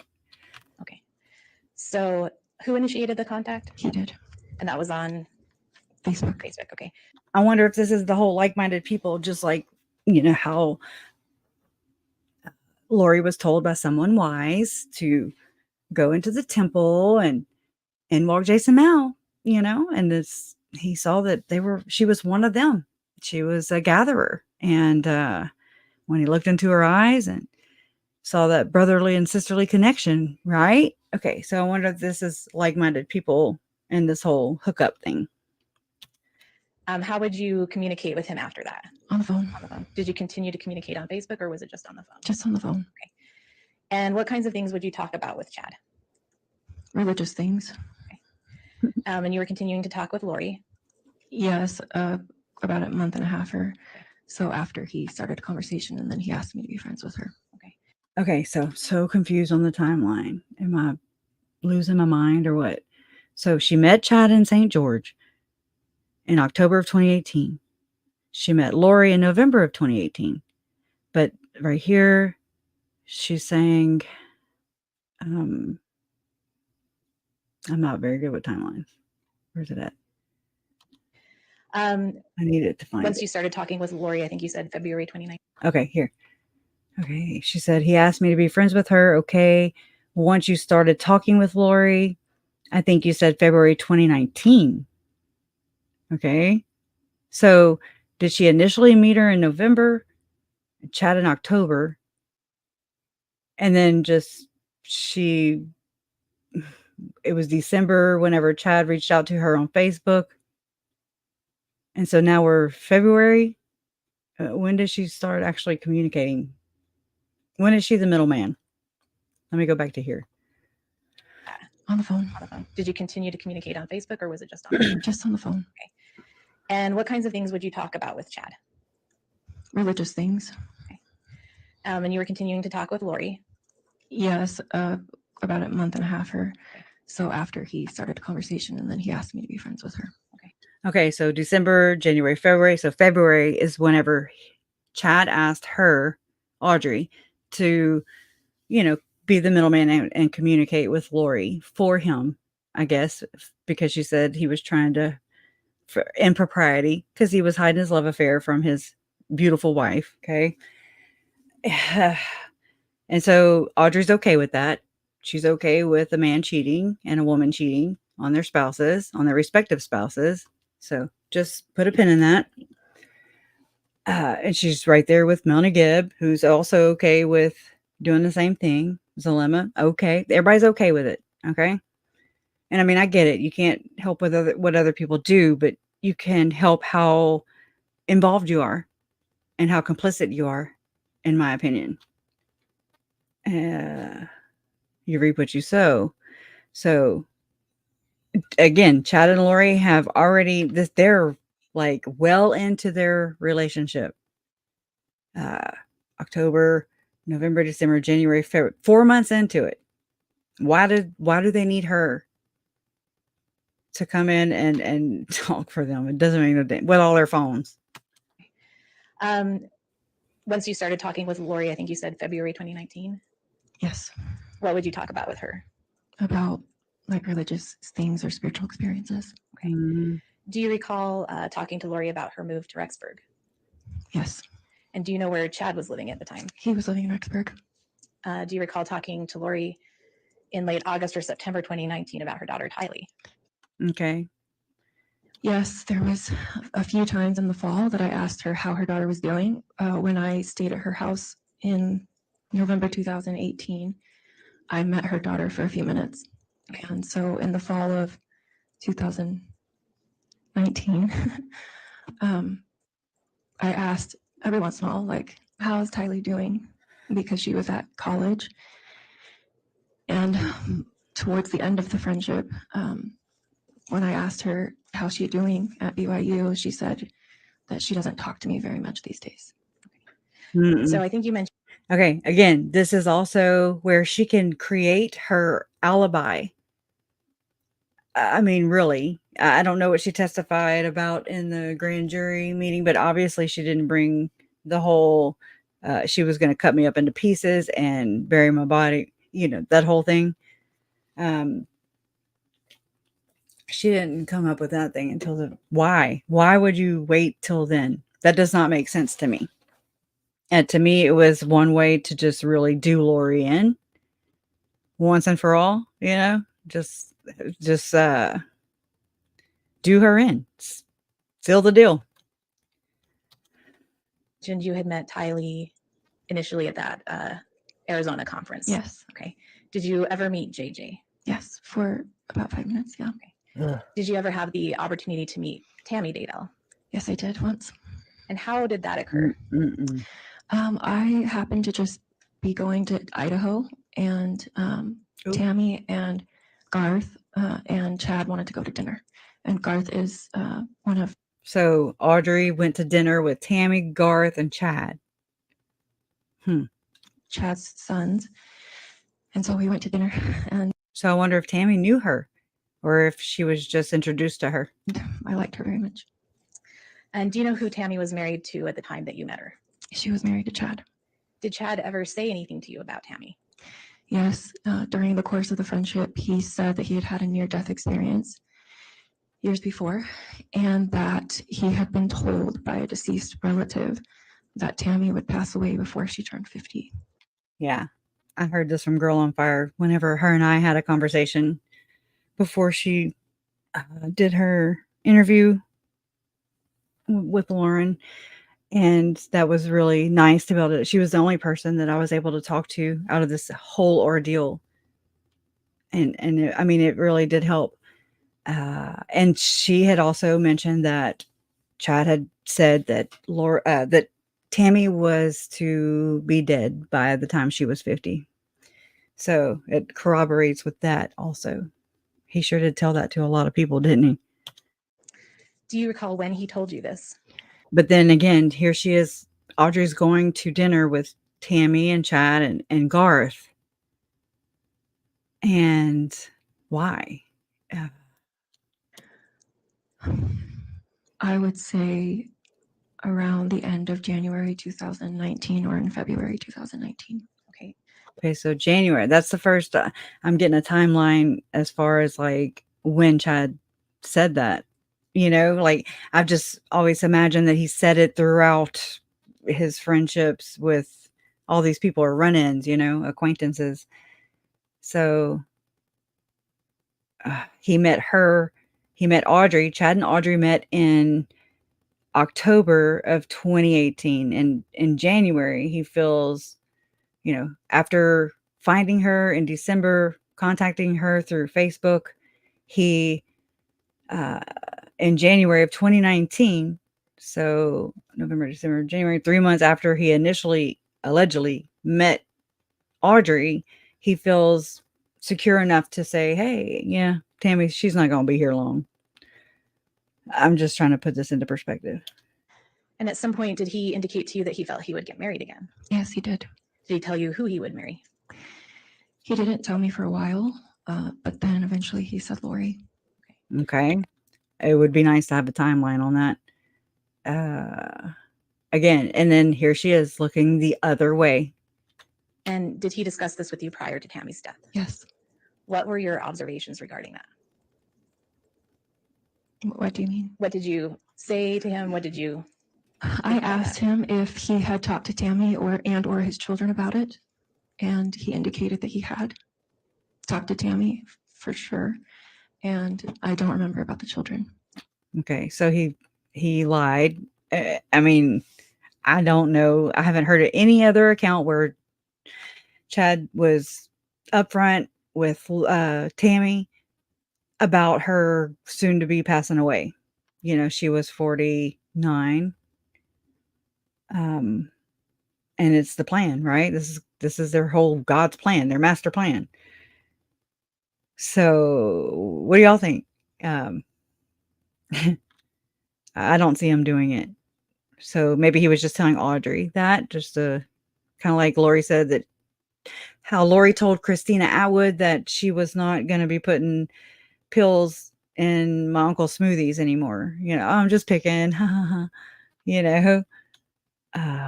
so weird. Okay. Now, So evil. you mentioned when you talked on the phone with Chad and Lori, you talked about religious stuff, spiritual stuff. Did they talk about other spiritual or religious teachings with you? Besides what we've already kind of covered. Yes. Did they talk to you about prior lives or probations that Lori and he had? And this is not a big thing, because let me tell you what just came out on General Conference, okay? That doctrine I had found that I was like, here it is, and I didn't find it from Chad. He's in jail, and here I am. I found Oprah. I found the different celestial kingdoms, terrestrial kingdom. I'm sorry, the different kingdoms of the 3 degrees of heaven, which they have 3 different tiers in Mormon theology of their heavens, right? There's the lowest tier, which is telestial. That's earth. That's right now where we're at right now. Terrestrial is the next level up. You're striving to go there, but you really are striving to go as a Latter-day Saint to the celestial kingdom, okay? Because you get to have coitus there. Well, anyways, there's a lot of things that you get to do, and this is that thing I'm telling you that I've tried. It's so complex. It's so hard for me to share everything with y'all and explain it in a effective or competent way. It's so hard because it's like you have to explain every single aspect. We'll talk about this, and then okay, well, we'll have to talk about what this means and what that means, the whole step of the way, every step of the way. And so I already forgot what the hell I was talking about. Okay, the probations. And okay, so, and that's something that I was able to see earlier today with Lynn Packer's presentation, with the whole, Tim Ballard had written a book called the Covenant, or anyways, and there's a little short story in there, about his, I'll have to show it to you because I suck at explaining it and I'm tired. So, but let's see, the probations, it is Mormon theology. They did come out with it during General Conference this year. They were talking about the different kingdoms in heaven, the degrees of heaven, the telestial, terrestrial, celestial. And, President Nelson said something to the tune of, try to be more celestial. And I think it was President Oaks, he's the second dude in the first presidency of the Church of Jesus Christ of Latter-day Saints, and he was talking about the telestial kingdom. He was talking about the same thing, and so it's called TK1, TK2, TK3, right? I'm sorry. Oh my God, I'm messing up. TK and maybe I don't know, but I found this doctrine a long time ago. It was during one of Chad Daybell's hearings that I was live and carrying that, and I shared it, and it had Oprah in there. Remember how Oprah was the darkest spirit of all? She was like the darkest Cain, right? Well, when I found her, I was like, oh my God, this is bigger than Chad. This is not just Chad. This is not just Chad. And there's so many other things. I got to figure out a way to explain them and to where it won't be in the middle of, doing this. We're focusing on Audrey. It's so hard though, because it all ties in to other places at the same time. And I wish I just had this big whiteboard or something we could just go and orbit. Yes. What do you remember about that? He said that he had been Methuselah, and he said that he had been an apostle at the time of Jesus Christ, James. And I mean, oh my God, this means that Chad there's certain degrees that or certain, I forget how to say it. I found it last night and I was like, oh my gosh, that's a good explanation of that. But it's in my Canva app. And Chad would have been a just men. It's called, okay, just like the calling and election made sure is a phrase that a Latter-day Saint would use whenever they have a second comforter. A second comforter is seeing Christ in the flesh in the temple. Moroni Moriankumer. I never can say that right. That's another way. A calling and election made sure. Second comforter and the Mahonri Moriankumer experience. These are all phrases used by Latter-day Saints to say, yes, I've had that. I've had this experience. You don't really see Jesus. Okay. You just, I don't know. It's crazy. It's what it is. And it makes me feel crazy just trying to explain it. So let me see. I'm trying to find it. Let me go ahead and finish. I'm going to play this some more while I look for this to where I can show you that Chad is a just men made perfect, because in the Reddit email, it says that once he was a Holy Ghost, right? And I was like, what the frick, right? It's just code talk, okay? Oh, God, S.O. Conley, oh my gosh. I need help. If you ever want to come on, you are more than welcome to, because it's a lot to translate. And I'm not very good at, I'm not good at this. It's so much and it's so vast. What I understand, the second comforter is seeing Jesus in the flesh, not a vision. Right. The first comforter is spiritual. It's like, it's a spiritual experience, but the second comforter is whenever you see Christ in the flesh, in the temple, which from listening to Melanie Gibbs' testimony or whatever, her interview with Rexburg Police Department in Arizona, how they met there. And that's when she had that bang, right? Well, she kind of let it out that where Lori had said that she saw Jesus in the temple, Zalema had saw Jesus in the same spot in the temple. Y'all know that part? That's bad how I have these memorized like that. But they travel with me. And I mean, these things, as I continue to go around and around and around and learn things from here and there and everywhere, I orbit and I just kind of fill things in that way. I think of it like a 3D printer. And that's another analogy. Hold on, I'm looking something up. I'm gonna give testimony. No. Interview. Oop. Or PD. Okay.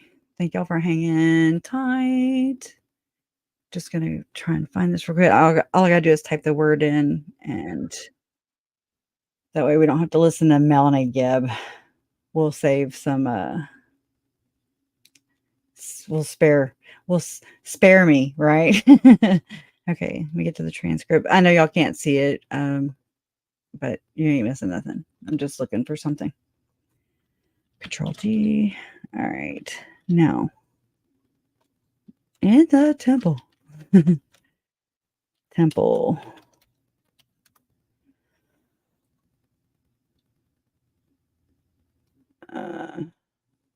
Okay, let's see. Hold on, let me share this tab instead, just for a second. Yeah. When you hear something as in Moroni appeared to her in the temple and gave her priesthood powers, what did you think about that? Well, let me back up to when I first met her to help. It's the second anointing. You're inducted into the Church of the Firstborn. It's all code talk. You understand how I got involved with her. Jason. That's not what we asked. Mal's the one that introduced me to her. He met her in the temple and said, "Hey, there's like-minded people that are spiritual." Like-minded Here's Melly's people. information.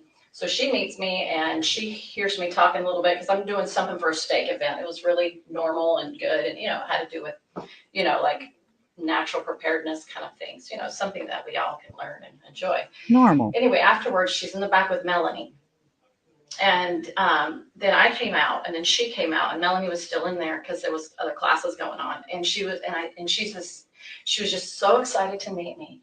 And she was like, she's talking about people she knew, like Mike Stroud, or not knew, but knew of from podcasts, and Julie Rowe and her change of heart. And I said, well, I've been. So guess what? A lot of Latter-day Saints do this. They call it calling dropping. And Nancy James was really big on this, as far as like I've read comments where Nancy James was, people around her that said, oh, well, Nancy James, she did that a lot. She would do this calling drop, and it's like they do that, and kind of like how Tim Ballard, he's accused by the Mormon Church basically of using his not grandpa Melvin Russell Ballard's name to further his agenda, and it's the same concept, how do you unlearn things that you're taught your entire life? So again, I'm not taking up for Tim Ballard. I'm just calling out things that I'm just like, it's so very ironic. It's like the irony in the things that they say. It's what's that word? It starts with a P. I'm sorry. It's a hypocrite. Like it's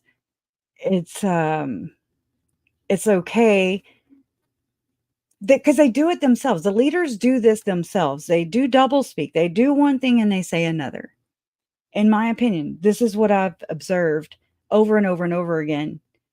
And the vagary, just all the vagueness, and it just causes so much chaos, in my opinion, when they could just, if I could just talk to these men, I would just, my advice to them would be to learn humility, learn grace, learn how to say it's okay when you make a mistake. All right. You're not perfect. We're human beings. Okay.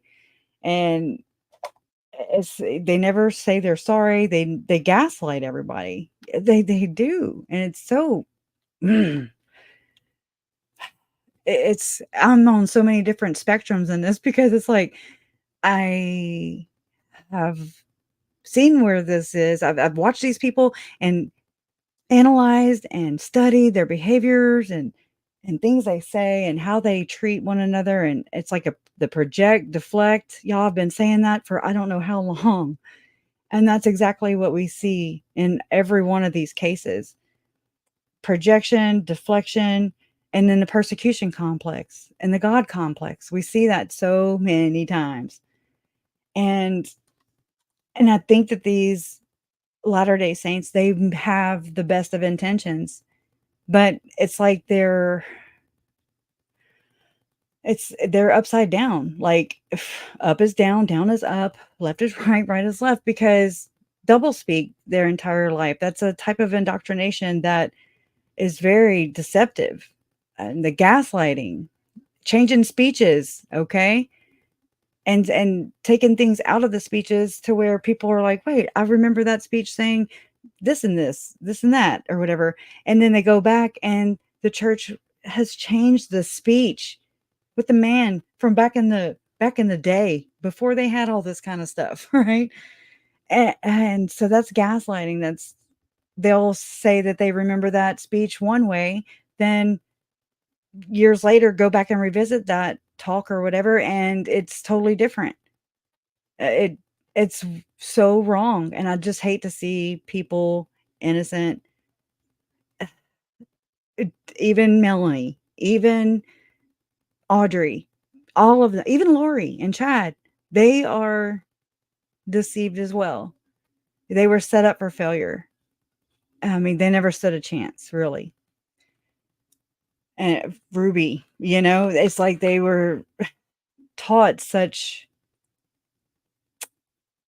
It's so alike, though, but it's subtle, and it manipulates them into thinking just these bizarre things because of how, I don't know, of the indoctrination, the culture, it's bad. I'm gonna shut up. Change of Christ. And my experience is a normal experience that somebody would have. But she was like mirroring me. And I thought, I was like, I think she's mirroring me because I didn't know that then. I didn't know her. So I would have no way of knowing. But anyway, she was like, oh, I've been changed by Christ. And I said, well, I have too. And it wasn't a more This is a competition thing. significant way than maybe what I experienced at church. It was a beautiful experience that I had. And so, but there was nothing odd about it. It was just beautiful, you know? And so she said that she had the same, and she was super excited. And then she said, well, I said, you must have been through a really, you know, a lot of challenges in your life to be able to have these experiences. She goes, well, she says, I've had some special experiences with the Lord in the temple. And she might have said Moroni at the time too. She might have, I can't remember if that was the next time I saw her or not. And I was like, wow, what have you been through? And she's like, well, you know, my kid was raped by their father, and who would have known that probably is a lie. But anyway, she was bringing this story about all her trials, and they sounded genuine to me. I did not think she would. I don't think people are manipulating. That's one of my weaknesses. No, I don't manipulate. I don't know how to. Yes, you do. You're doing it right now. Just saying. That's what I'm saying. It's like up is down, down is up. It causes them to like cognitive dissonance. Okay. So I was so foreign to it that I was like, oh, she can't be lying to me. She sounds just like me as far as my testimony of Christ. Now, not all the crazy stuff, but just that normal kind of sisterly bond that you would have with somebody in church. So then she tells me, well, because we had listened to Mike Stroud, he talked about 144,000 and about how people are going to be called to help be instruments in God's hands. So does everybody else. Okay.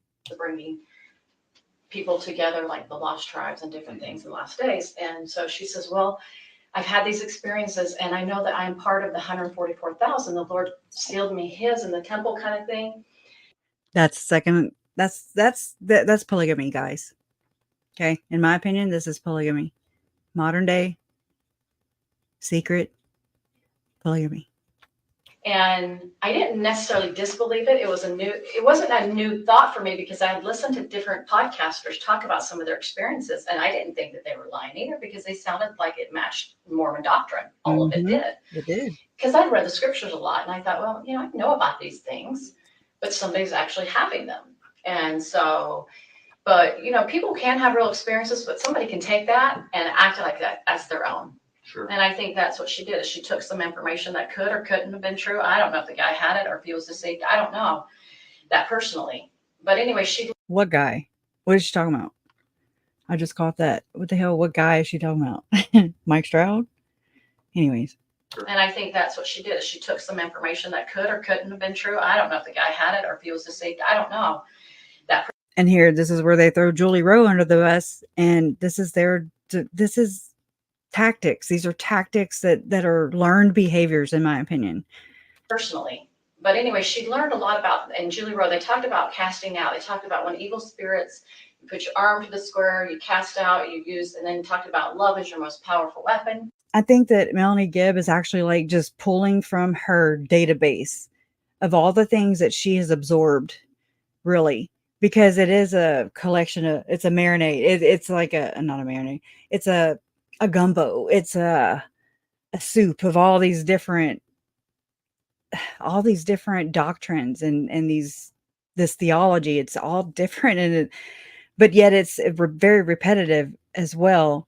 And so just like we hear like Adam Cox and Lori's Uncle Rex, you know, and her cousin Braxton and Megan, I mean, just all the people around Lori and Chad who are Latter-day Saints, you know, they try to figure out where it came from, you know, and so it's like they access their database in their mind and try to, you know, they say, okay, well, you know, it has to be the Stroud influence or this Daybell influence, when Melanie Gibb actually says that Lori didn't really read all of Chad Daybell's books. So that I really think that Lori and Chad were set up That's the call out. I think they got the call out. I don't think it's, to have people go hide into the wilderness with their food and their 7-year supplies. I think that's just another smoke and mirror, and it's another tactic to deceive people. So people have just, because the church doesn't come right out and say what they're doing, like practicing polygamy, and it is secret because they had to disavow it publicly for sure to become part of the statehood. And but that didn't mean they stopped practicing it. They say they did. And a lot of people will fight me on this and everything, but I wish people could just stand back a little bit and just kind of look at the bigger situation and see that the church isn't clear on these things. The church isn't like, oh yeah, here's the handbook for that, because they don't have it for that. And so you have these secret ceremonies taking place, these hookups taking place, and you don't have to be married to your respective spouse. And that's the effed up thing, in my opinion, because I don't think that Lori and Chad would have met had it not been for the church. In my opinion, I think they got called to this, and that's why Lori, met Jason Mao in the temple. She was told by somebody wise to go to the temple on a certain day, and in walked Jason Mao, and that whole thing. And then Melanie Gibb just said that she met Lori through Jason Mao. Jason Mao is known to use that pickup line, like-minded people. Are you like-minded people? I'm like-minded people. You had Christina Atwood. You had Serena Sharp saying like-minded people, this phrase. And I found it in the Book of Mormon Evidence and Firm Foundation, their speakers, their biographies or whatever, the speaker bios. And they've got speakers today, like that spoke this year in these conferences, that use the same verbiage, the like-minded people. Okay. And that's great, but it's just, they're doing one thing, but saying another. It's the double speak that I think it drives me insane. And it's very misleading. It's very confusing. And I think that's why it's used. It's another way for this church, in my opinion, just to be vague, for lack of better terms, to just say that this is another way, another line of defense or tactic to keep their member away from the outside world, because outside world doesn't understand. I didn't until I dove in and researched what things mean. When they say this, it means that, and then they change the definitions a lot. So to me, it's just to keep, each member, depending on the church, enslaved to the church, where they have to keep paying the church. It's sad. And different weapons. He would say different weapons. I don't know if he described them, but he just talked about love as the most powerful weapon we can use against the adversary. So this corroborates what Audrey said. So I don't know. Maybe she took that, and then she took Julie Rose freaked out stuff that she's whacked. But none of it comes from the church. You'll notice none of these people, just like with Tim Ballard and the whole statement being released from Anderson, Elder Anderson or whatever. He's the church's PR director. And people are like, that didn't come from the church, because they released a statement and not a press release to Vice News. And so they've been taught their entire lives to not trust outside sources, to trust just certain sources for their information. So do you see what I think the church is causing a lot of chaos. And I don't think it's right what they're doing. I don't think it's right at all. And they do this all the time. And so they're leaving it up to, which I mean, everybody is a human. Like, she's responsible for herself. I'm responsible for myself. These two gentlemen right here, they're responsible for themselves. People can't make you do anything that you really don't want to do, in my opinion. And it also allows people like Melanie Gibb to say, oh, I was deceived. I was deceived by Lori and Chad, instead of her being accountable and saying, you know what? I messed up. I shouldn't have been hanging around these people. And I blame myself for being around Chad and Lori. I blame myself for allowing them in to manipulate me, but and that's what you see with like Janice and the Cox family, and how they say, oh, if Chad wouldn't have come along. And then I'm sure Chad's family's like, oh, Lori wouldn't have come. We heard it with Emma. If Emma would have never came into their lives, they'd be great. And so nobody takes accountability or responsibility for their own shit. But she was heavily into the energy work. And a lot of these things were like coming through all these weapons and different things and evil spirits around you. So I remember one time she told me when she was in Hawaii, before I ever met her, so this was when she was living there, she recalled a moment. She goes, I remember, Melanie, I woke up, an angel woke me up and said, you need to email Julie Rowe and tell her that she's a true servant. All right, I'm going to skip forward to right here, the temple talk. Oh, wait, right here. Right here. Anyway, she said she finally figured, she said, I can't even email, or I don't do Facebook. She's like, I just finally read the back of the book, had the email on it. I just said, you are a servant, and that's it. And she just said, Lori. And that's all she said. She sent off and went back to bed. So I was thinking, wow. Okay. And so that can't be too well, because if y'all remember Sherry Dowdle, this just reminded me of that, how she reached out to that Sherry Dowdle lady, and we have that recording, right, of her, Melanie Gibb right here, talking all kinds of caca, being very mafia-like, in my opinion, very mob-like, saying that they had a shootout.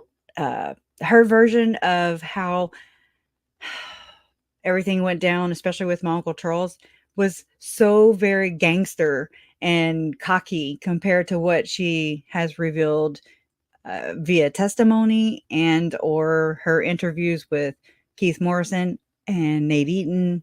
You know what I'm saying? Weird.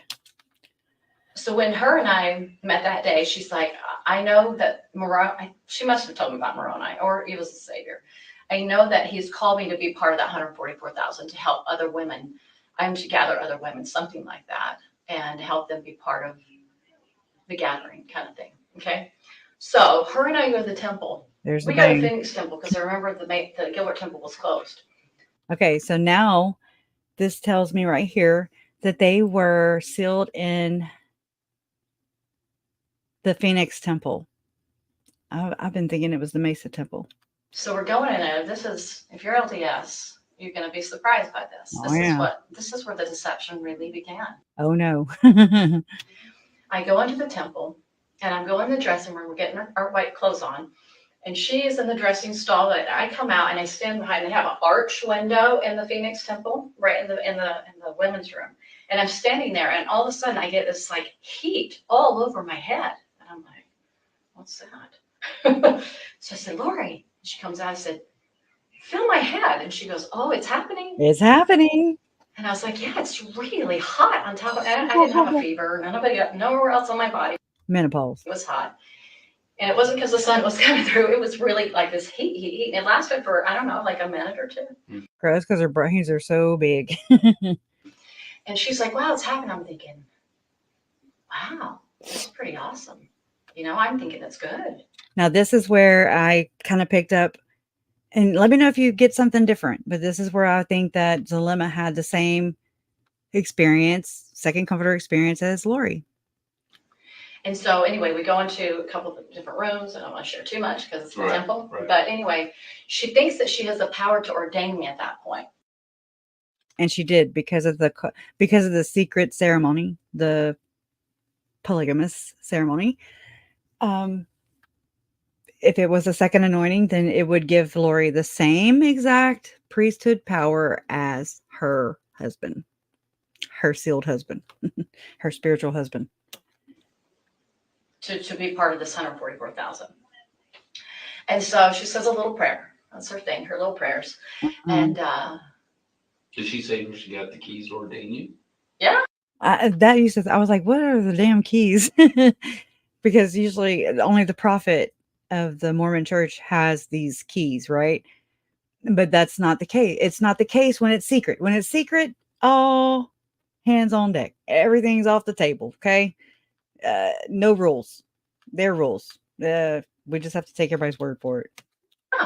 From the Lord himself and from Moroni, herself in the temple, in the initiatories, in a certain location in the initiatories. And the interesting thing, I told this to right here, Rob, the same place that Sulema said she saw the Lord was the same place he said. And I was like, how? The same place, she said he, but, and I, okay, hold on. Told this to Rob, the same place that I'm sorry. It don't, you know how the closed captions, they are not accurate. In the initiatories in a certain location in this initiatories. And the interesting thing, I told this to Rob, the same place that Zulema said she saw the Lord, bam. That's to me saying that she also saw the Lord in the temple just like Lori did. So that's the second comforter experience. That's in the club. She's in the same club. However that works. I don't know. You ain't got to be wealthy, obviously, or a high-ranking member. I think it's more widespread than that. So, and I was like, okay, whoa. Told Rob the same place that Zulema said she saw the Lord was the same place that she said, okay, which is what Lori said. And I was like, how did that happen? Where? Oh, and then that's whenever Ron Ball here, he says, oh, hell. Let's see. Oh, hell, I don't know. Let's go here. I told this to Rob. The same place that Sulema said she saw the Lord was the same place he said. And I was like, how did that happen where she said the same place? And he goes, well, Melanie, people can have some psychological word. Which is shared delusional disorder, in my opinion. I think that's probably what Rob said. Or the folie à deux, right? And I mean, he's a bishop, or he was a bishop. And so, just as Gabe Bonilla would have had to have known for Lori to be ordained, and her stake president would have known, because it's like a word of mouth kind of invitation, or if you will, or call out, in my opinion. So it just adds to why I think that Gabe Bonilla is more, he knows more. He downplayed it. He minimized it a lot. As far as my uncle goes, she didn't say she was going to murder him. She said she was going to destroy him. Well, that destroy word is it's used a lot in Mormonism. It was used by Joseph Smith. Anyways, it's not stopped. I don't remember what you call it. So some of the psychological word that she had this experience in there. And I was like, well, I never had anything like that. So I don't have the experience they did because I don't have. I think that Ron Ball, he's probably a priesthood holder. I don't know. I'm sure that, what's his face over here? Hermosillo. I'm sure he does too, but I'm sure that Ron Ball probably has a higher priesthood calling than Ray. And then Chad served as a ward clerk. He was serving calling in the church. When all this stuff went down. And then they excommunicated him very much in the public, just like they've done with Tim Ballard, in my opinion. They leaked it. I'm just assuming that the church leaked it in order to distance themselves in public with the public, and it worked. It works. It obviously works. And the church is really good at spinning this. I think I want to say Lynn Packer calls them the spin doctors. And I'm like, that's the perfect word. Look at my hair. Yeah, it's so I feel like the church is involved. What would be the point of having to, if you didn't have anything to do with it, then why are you having to do all these things? Why you got to do all these things? Okay, it doesn't make sense to me. I'm balding, y'all. True dizziness, right? Yeah. And it's worse. And so it's, to me, it's like the leaders, oh my God, the leaders lead by example, right? If they did righteous and ethical things, then monkey see, monkey do. In my opinion, you lead by example. But, it just tells me everything I need to know about how their membership is influenced and how they view their leaders, because monkey see, monkey do. If their leaders are just these awesome men, these godly men, where's the disconnect? Where's the influence coming from? The Gadiant and robbers? Like it doesn't make sense. I do too. I have a lot of respect for Mr. Packer. Oh, my face just froze like that. And no, you cannot just go around killing people. You have to wait till God tells you. Lee, here, you always get me. Oh, yeah. Lee does not. He doesn't. I don't think he believes in God. But just like I feel so short. Just like I'm trying to explain, you're trying to do the same thing to me too. I appreciate it. I do. Oh, thank you, Jennifer. You are too. You are too. Okay, so let me just go in for the long haul here. Let me wrap this up. Where's the other tab? Okay, here. My computer's so slow.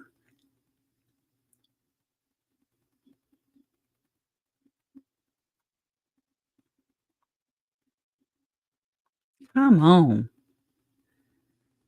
Grandma's slow, but she's old. Right?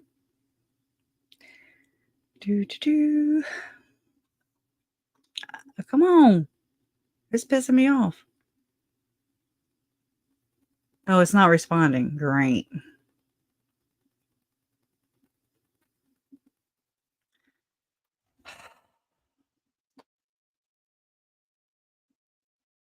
Well, come on, respond.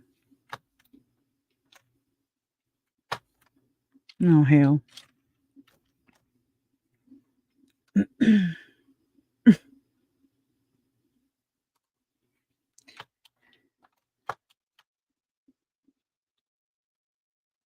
I don't know.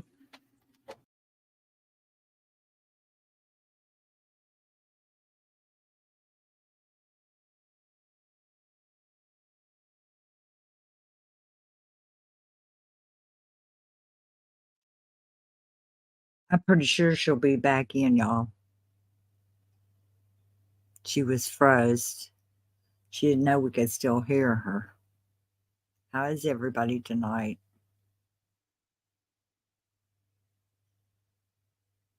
I think she'll be able to come back in. If she doesn't come back in, we'll wrap it up and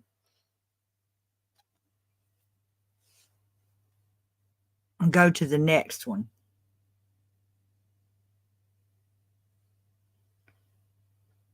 Please hit the, yes, everybody, please hit the, yeah, it was good, low-key good tonight. Janelle, we so appreciate you being in the chat with us because we really value your perspective on all this. We love you so much. And you sure look pretty on the video too with Lauren, for goodness sakes. Well, Crusher K must be having trouble coming back in. So I'm going to go over what I do know about what's coming. Oh, here she is. Here she is. Here she is. Here she is. I was about to. Hold on. I got to turn this damn thing off.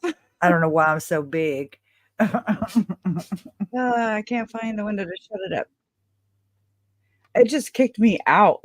Well, we're still on here. We were waiting on you. We didn't know. My bad.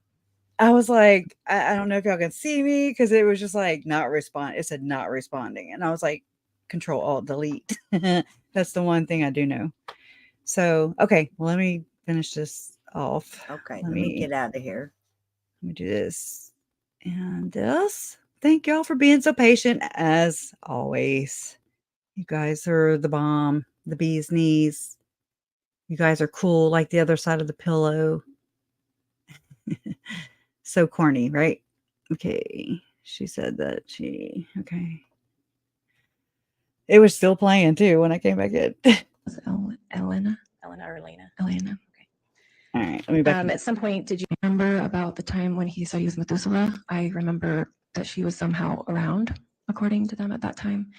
But I remember that he indicated that they'd been married at that time when he said that he was an apostle. And he said he was who? James. And do you recall who he said Lori was? His wife. And he said her name was Elena. Elena or Elena? Elena. Okay, I have my theory. I have my own theory for this. And I mean, now with the Tim Ballard stuff coming out, holy hell, I really got it now. I mean, I was like, oh my God, that confirms so many things that I was like, I don't know. That's so weird, but it's not my weird, that's it. It's brought me down some crazy places, but maybe the people that I research, maybe the church is conspiracy theorists. I don't know. Maybe that's how they spin things. They are the spin doctors. Maybe they are the Gadian robbers. I mean, I've thought that many, many times. I'm like, wow, are they? And I mean, I think it's gotten me thinking about other churches.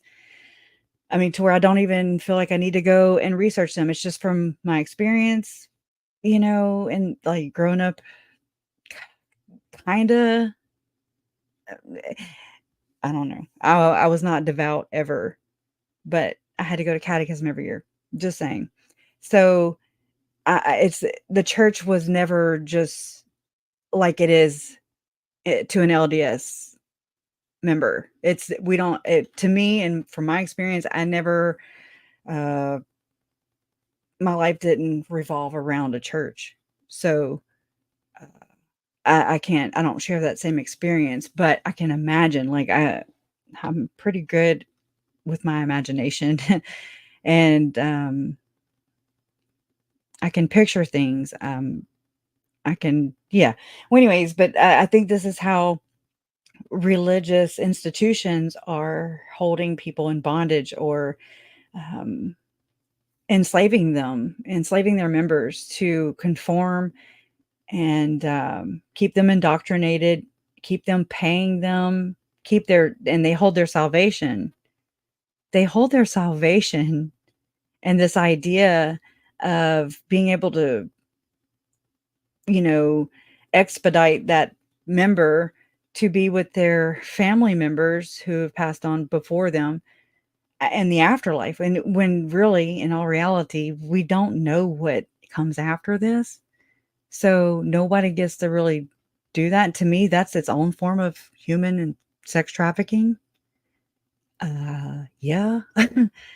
And so again, monkey see, monkey do. You have Tim Ballard doing the same thing that I see the leaders doing. Not just of all religions, just enslaving people and then making them their bitch, basically. It's so sad too, because you can let go of a church. You don't have to let go of God. You don't have to pay anybody to get that. Whenever the church releases these statements where they say, beware of false prophets and anybody wanting to, give you whatever the hell they say. predict the future, basically psychics, energy healing has been used for in this sense. People that are teaching priestcraft and yada yada yada, they are not doing anything different that the church isn't doing itself. I don't know how more plain that can be seen. I mean, that's just, I'm like, okay, that's obvious, right? That's what's going on. It's a whole projection, deflection, and then the persecution complex, and then the God complex. It's a repeat. Anywho, Sites they'd never seen them before.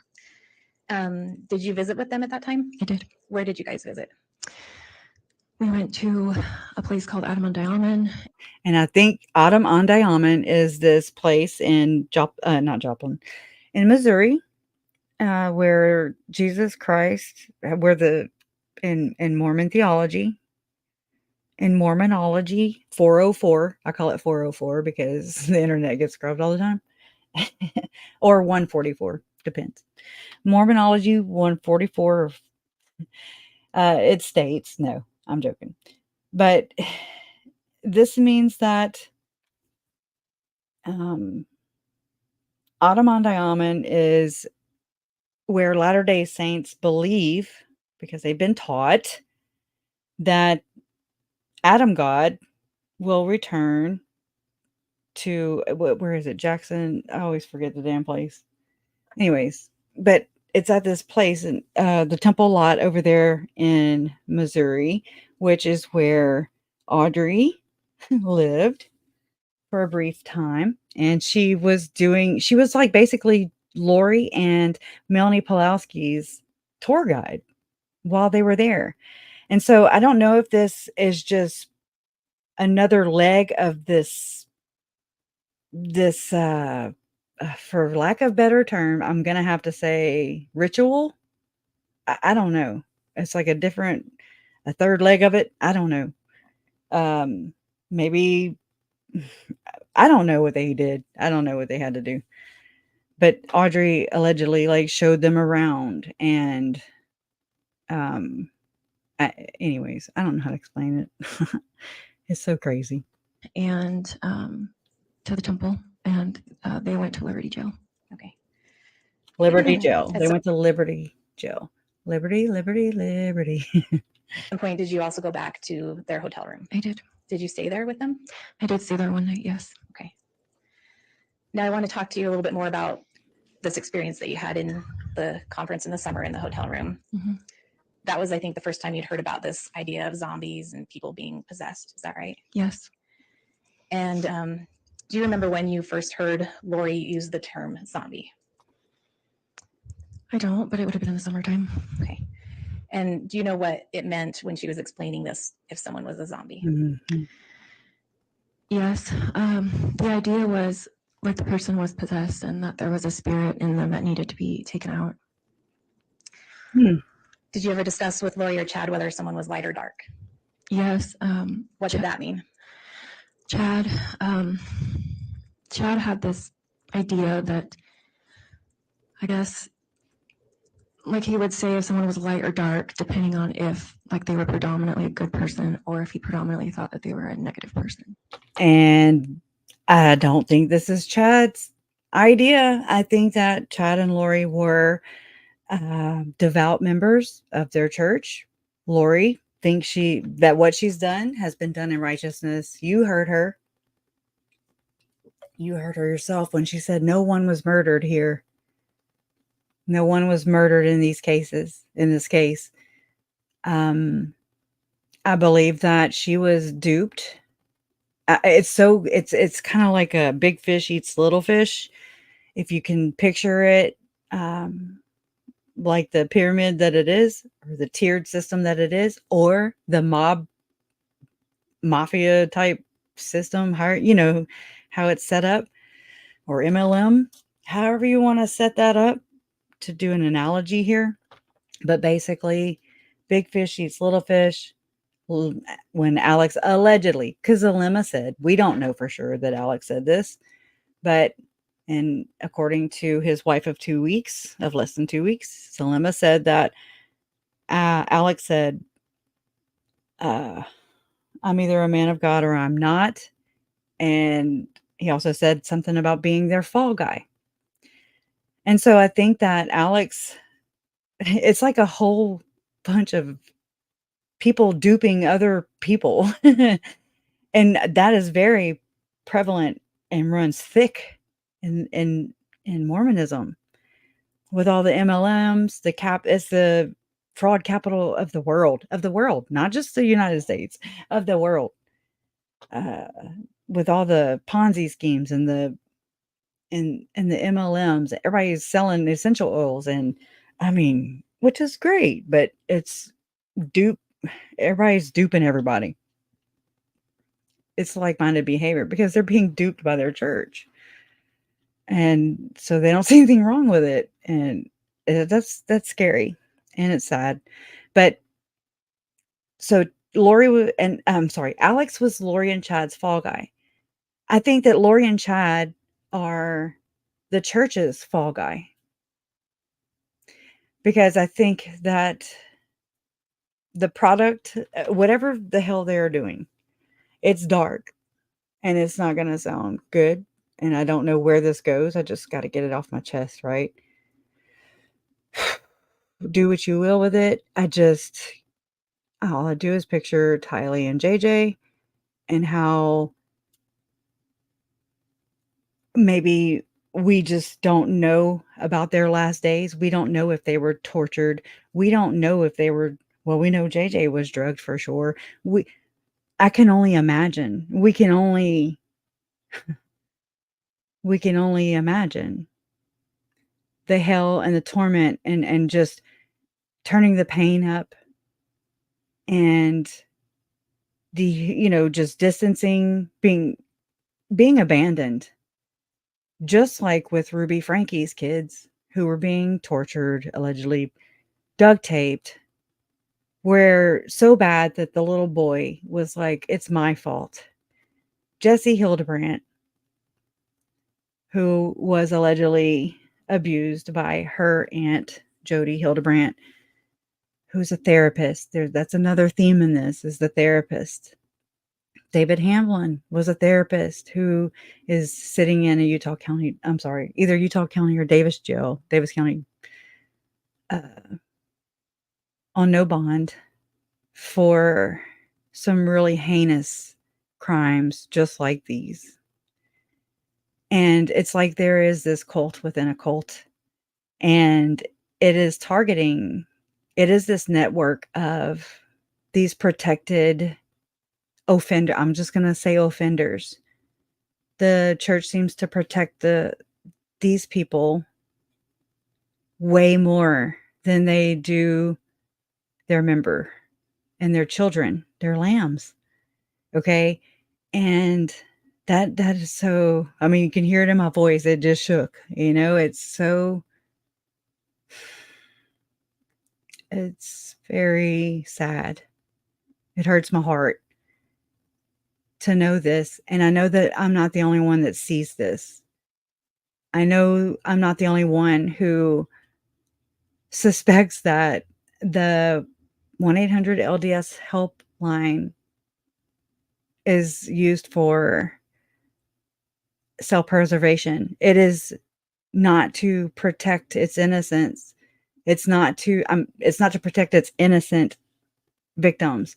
It's not to protect anybody but itself. That's it. And then they throw money at said victim after they sign a non-disclosure agreement, so that they can do what? Continue their tradition of silencing their victims. And then it happens again and again, and generational after generation. And what we allow is what will continue. And all I'm asking is that you can think about Tylee and JJ as their mother was stripping everything that they loved, everything that they receive support from their community, their friends, their family, their dad and stepdad took him away, right? Probably in front of them, if not really damn close. Whole moving, uprooting, taking the dog away. She stripped them of everything, every comfort, every anything that could make them feel stable and secure. And I mean, of course they clung on to each other. Of course they did. Of course they did. As they always have. Because they had to. And it got really bad there towards the end. And I mean, that haunts me. It really haunts me as to what these babies went through that we don't know about. JJ shouldn't have had GHB in his little system. There should be a bigger crime scene for Tylee. With the amount of trauma and just utter disregard and just, the dismemberment of her body, which in the indictment was for religious beliefs espoused, religious purpose, whatever the hell. And so we know that. We know it was for their beliefs. Who all was involved, though? It wasn't just Chad and Lori. It wasn't. And it wasn't just the little circle around Chad and Lori. And this has happened more. This has happened before, since the beginning of time. And it's going to continue to happen. And we're going to continue to get these spin doctors spinning these stories. And all the while, they are devouring our children. And hurting them. And breaking their little spirits, and turning people away from God. And I think that's so sad that that's happening. And I don't think the bad people get to just do this. They don't get to prey on us and our children. So I don't know. I'm just asking that you be open-minded and try to think about these kids. I really do believe that Ruby Frankie's children, they were up next. And I believe that it goes higher. I believe it goes higher. I don't know what that means. I'm not a conspiracy theorist. I don't know. It's like the only thing where the evidence brings me evidence, like the facts. No mental gymnastics needed. It's just like, oh yeah, well that makes sense. If I can just say that these godly men aren't so godly. And it's not just in this church. It's in a lot of them. Okay.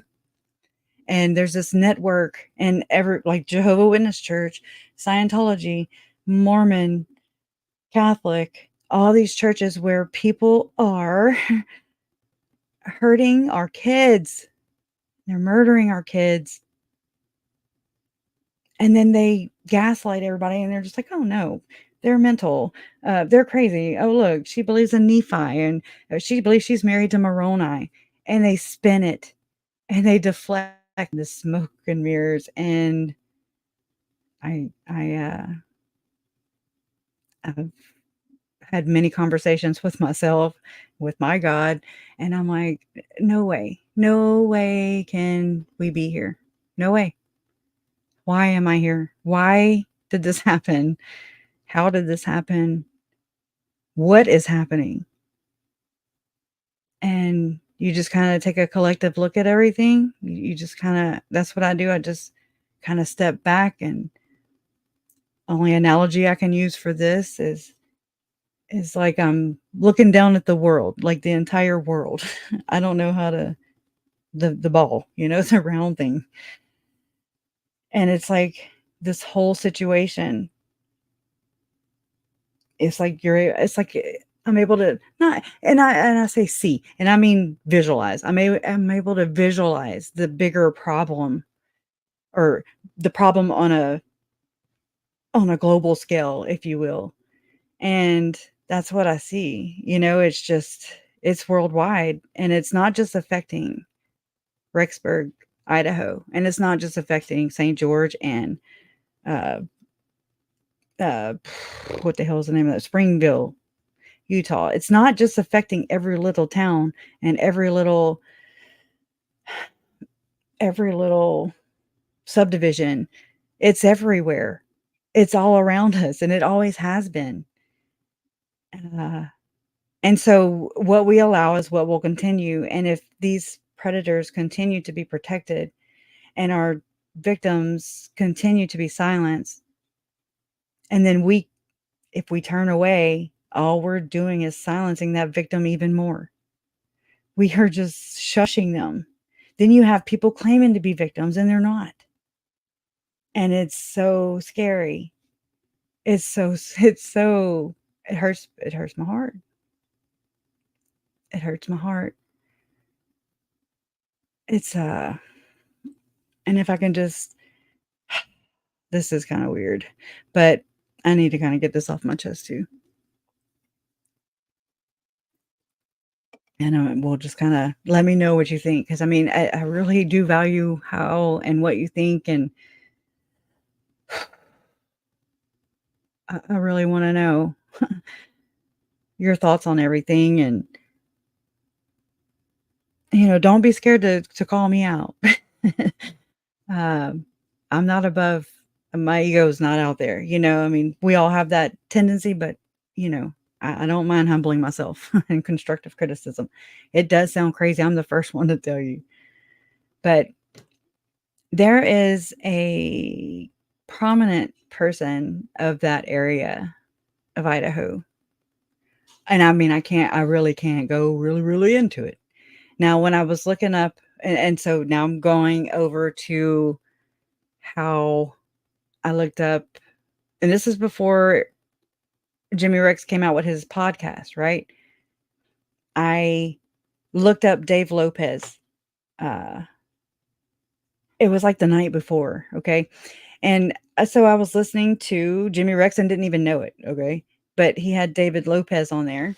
And so I was just listening for clues, whatever. That's who the operative that went on some Underground Railroad operations with Tim Ballard. And he's got a lot of intel, right?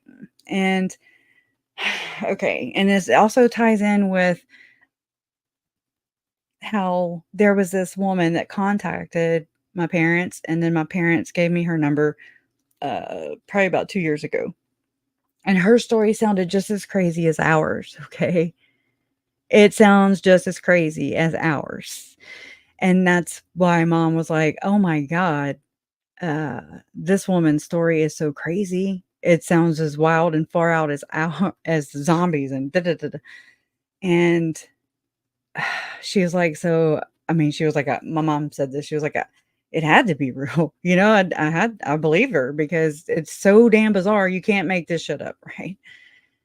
And I would love to tell it. I'm so scared because, I'm already like shadow banned.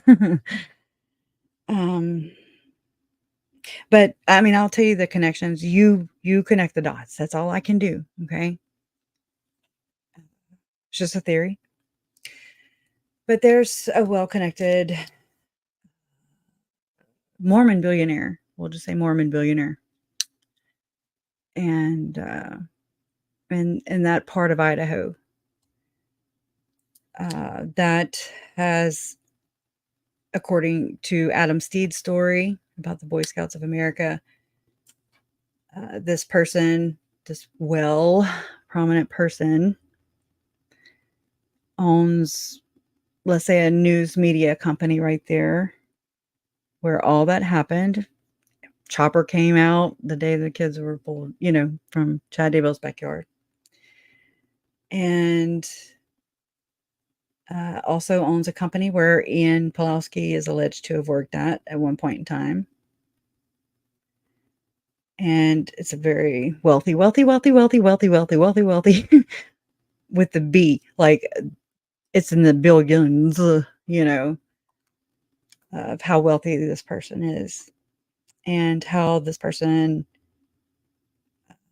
was against changing the laws for Boy Scouts of America or for victims in Idaho to what's that called? The statute of limitations, right? This person also is seen as a do-gooder, you know? They're such a do-good prominent person in this community. And even, I'm really going out on a limb here. Might have to delete this mother cracker when I'm done. But let's just say that they finance Secret Santa in that area. And that has been said that they can make any case go away. And has. Well, it is big. It's big. And people got more money than I got time. Yeah. It's scary. It's scary. Big time. But yeah, somebody who would speak against having the statute of limitations changed in Idaho so that yeah. Thank you, Trace. Right. And I thank y'all for just kind of connecting the dots. And well, so yeah, this lady that reached out to my parents and my mom gave me like literally a yellow sticky note with 2 different phone numbers on it. Okay. And she was like, here, this lady's story is bizarre. It's just crazy as ours. She told me about it. And then she was like, here, you know, you talk to her. And so I did. And this woman is very, very, very, very skittish. She's very, very, very careful. I am just kind of trying to I'm picking up on her, how she's being measured, how she's handling things, because she knows more than I do. And now I'm like, okay, I get it. I mean, that's how much she just wouldn't even tell me how 2 of her daughters, her son and her granddaughter, are not here anymore. Okay. And I mean, that's all I know. Really. Really, that's all I know. And but we talked enough for me to pick up what she was putting down, so to speak, and I get it. So I got to reach out to her again. This also, mom had given me from her oh my God, from her conversation with this woman whose story was as crazy as ours. My mom gave me a couple little notes on the yellow sticky pad. And I mean, I've had to just I'm like, what? And so I'm going to just give you these clues, okay? That were the little nuggets or breadcrumbs, however you want to put it. And that was baby Dior Coons. Okay. The name. And so was Christopher Parrott and his son and Little Bear, maybe. And so was, if you look up Christopher Reese, Reese, I believe. And it was actually, I'll go pull it up. That way we can do this shit together because I haven't seen it in a while. Come on, window. So slow. We'll look at it together. Christopher Reese. Hey, babe. Mm-hmm. I'm looking. Christopher Reese was over there in what county? I'll just put Idaho. I'm still alive though. Just letting you know. Okay. Let's see. At the Nodus, I don't know how you say it. Nodus or Nodus gas station. It's over in Idaho. Okay, allow KTVB. All right, let me share this tab instead. Okay.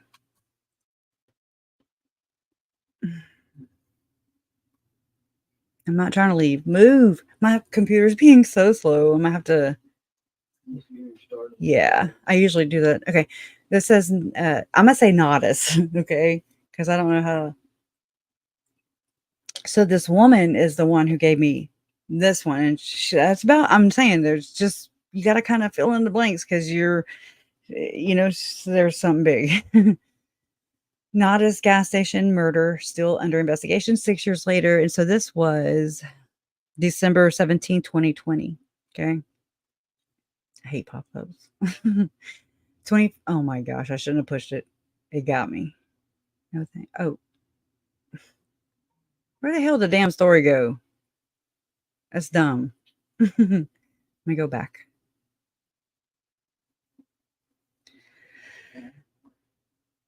No, I'm trying to share the screen, the story with people. Can you shut that door? It's very whooshy. Good gosh, y'all. I'm so sorry for my computer's bad behavior. Today marks the 6th anniversary of what Canyon County deputies call a senseless murder. The murder is still unsolved, and deputies are once again reaching out to you for help. The murder happened at a Jackson's food store in the small town of Notice. The sheriff's office says Notice. 2 masked gunmen walked into the store and immediately shot and killed 25-year-old Christopher Reese, who was working the night shift. The gunman then used a handcart to remove a safe from behind the counter. Deputies also say the masked gunman stole Reese's car. There you see Reese. Both were recovered a few hours later off Purple Sage Road north of Caldwell. Since then, the sheriff's office has followed up on thousands of tips and leads, but the suspects are still on the loose. Detectives say one suspect dressed in a camo jacket and a gray hooded sweatshirt. They say he is about 6 feet tall with a medium to thick build.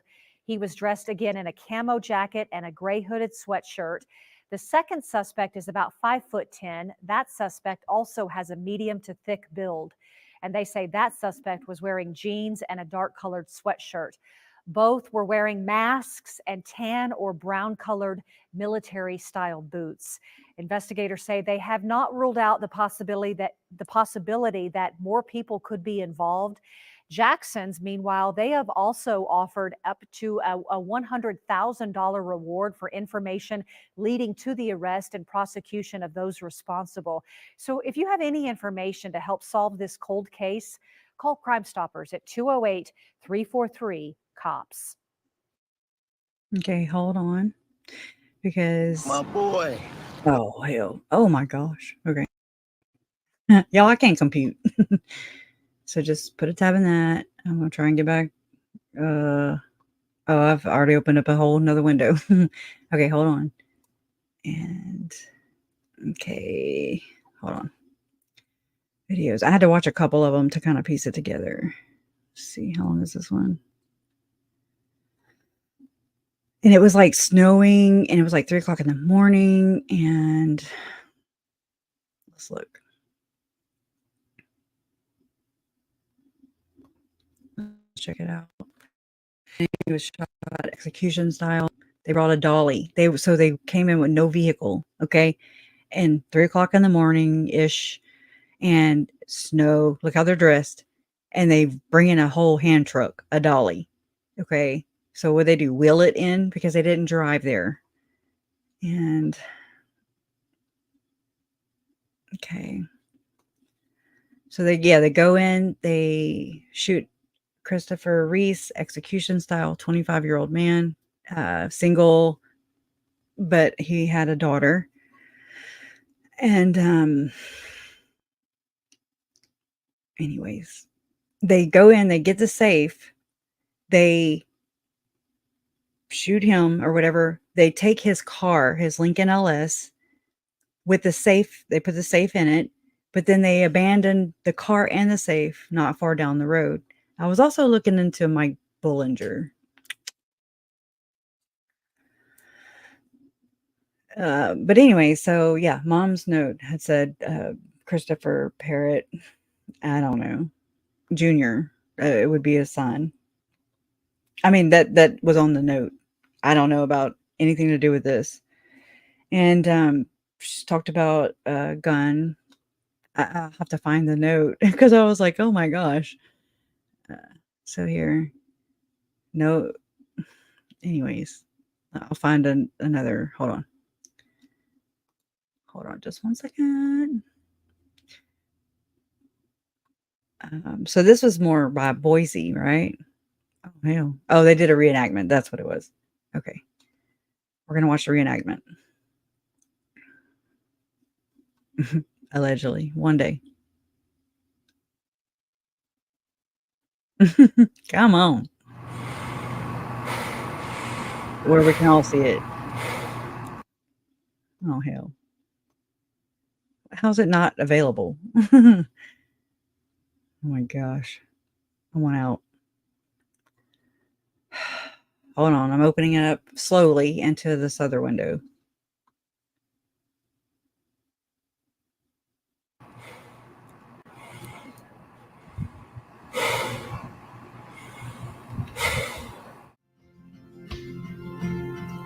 Silent night. Oh, well. Let me do that in case they copyright. You still get the same visual. You know, I'll sing for you. 8 days before Christmas. It's a reenactment.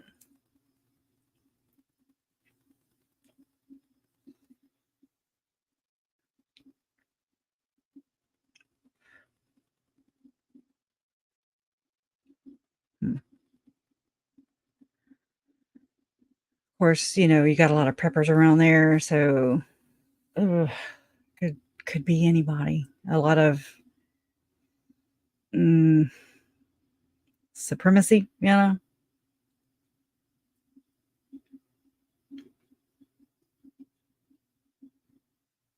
So it's like somebody had to have dropped them off there.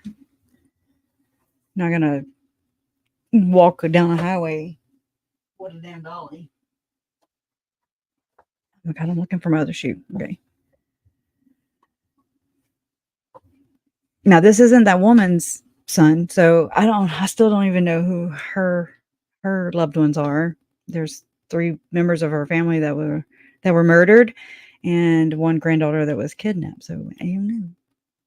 There's just something weird going on. All right, hold on. This one's still peeling out. Okay, hold please. And I also had April reach out to me, but I just didn't check I don't ever hardly see my Facebook, y'all, but there's so much more to the story. I didn't know this part at all, but and it's not this one. Hold on. Let me share the screen. Share this tab. A brutal crime that remains unsolved. In the early morning hours of December 17th, 2014, 2 masked gunmen marched into the Jackson's food store in Notice, killing 25-year-old Christopher Reese, who was working as night clerk. Police say the gunman grabbed a safe from behind the counter and used a hand cart to wheel it to the parking lot. They loaded the safe into Reese's vehicle and escaped. Police recovered both the vehicle and safe a few hours later off Purple Sage Road north of Caldwell. But years later, they still haven't found the suspects. Somebody knows these people. Somebody knows these 2 murderers. That's what they are, is murderers, right? I think I like him. Call it the way it is. And somebody has talked to them. Somebody knows them. Somebody's related to them. And they have talked to somebody. That's what human nature tells us. They're going to talk. They're going to brag. They're going to worry. Whatever that level of emotion is, they're going to do it. Mm-hmm. The Canyon County Sheriff's Office continues to investigate the homicide as a high priority case. They followed up on more than 1,000 tips and leads over the years, but haven't had a breakthrough yet. They tell us they're not giving up, though. There's going to be that one time where that one bit of information helps put this pieces of the puzzle together. So we encourage people to continue to bring information to us. Maybe there's something we've missed. Maybe there's something that we just haven't looked at. We're willing to take a look. We want to bring these people to justice. Mhm. In the video, the first subject is about 6 feet tall, the other around 5'10". Both have medium to thick builds, and both were wearing tan-colored military-style boots. Investigators have not ruled out the possibility that others were involved. If you have any information, call Crime Stoppers at 208-343-COPS. You can remain anonymous, and Jackson's is offering a $100,000 reward for information that leads to the arrest and prosecution of those responsible. That's crazy. Okay, hold on. It's been a long time since I looked at these.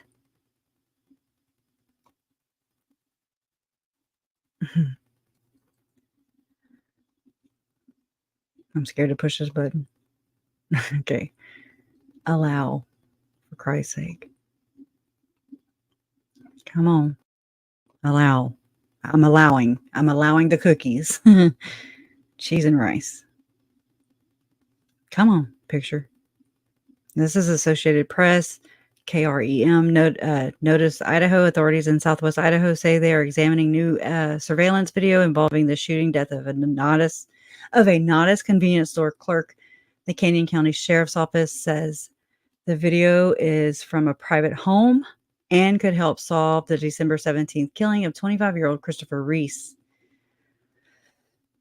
Police haven't released the recently obtained video. I think they have, though, since then. A passerby called 911 to report suspicious activity at the store. By the time deputies arrived, Reese was dead on the floor in one of the aisles.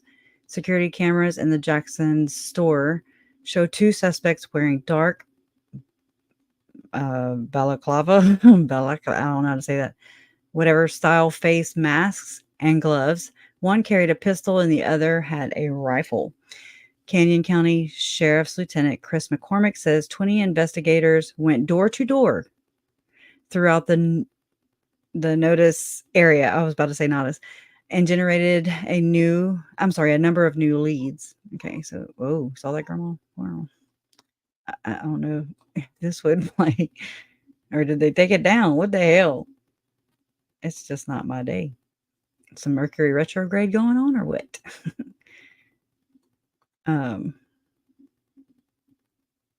Anyways,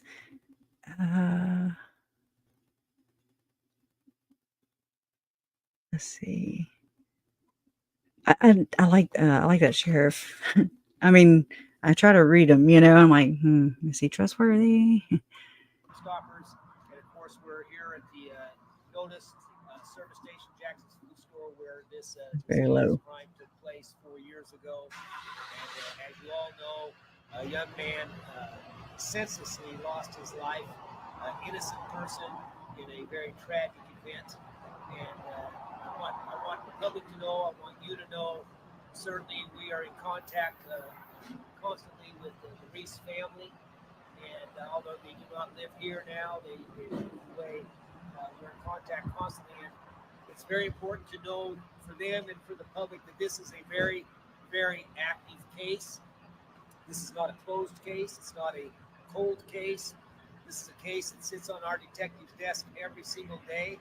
It's led, the case officer is a sergeant in the detective division, and he works this case every day as well as the rest of the team. As you know, the events of that night, crazy. Two armed men came into the store, and I do not believe it was accidental. I do not believe it was entirely random. I believe that they left the money in the safe. That's the thing. And it was well planned, in my opinion. I think these people have had training. Yeah. And when they came in here, they had a purpose in mind, and one of those purposes was to end that young man's life very violently.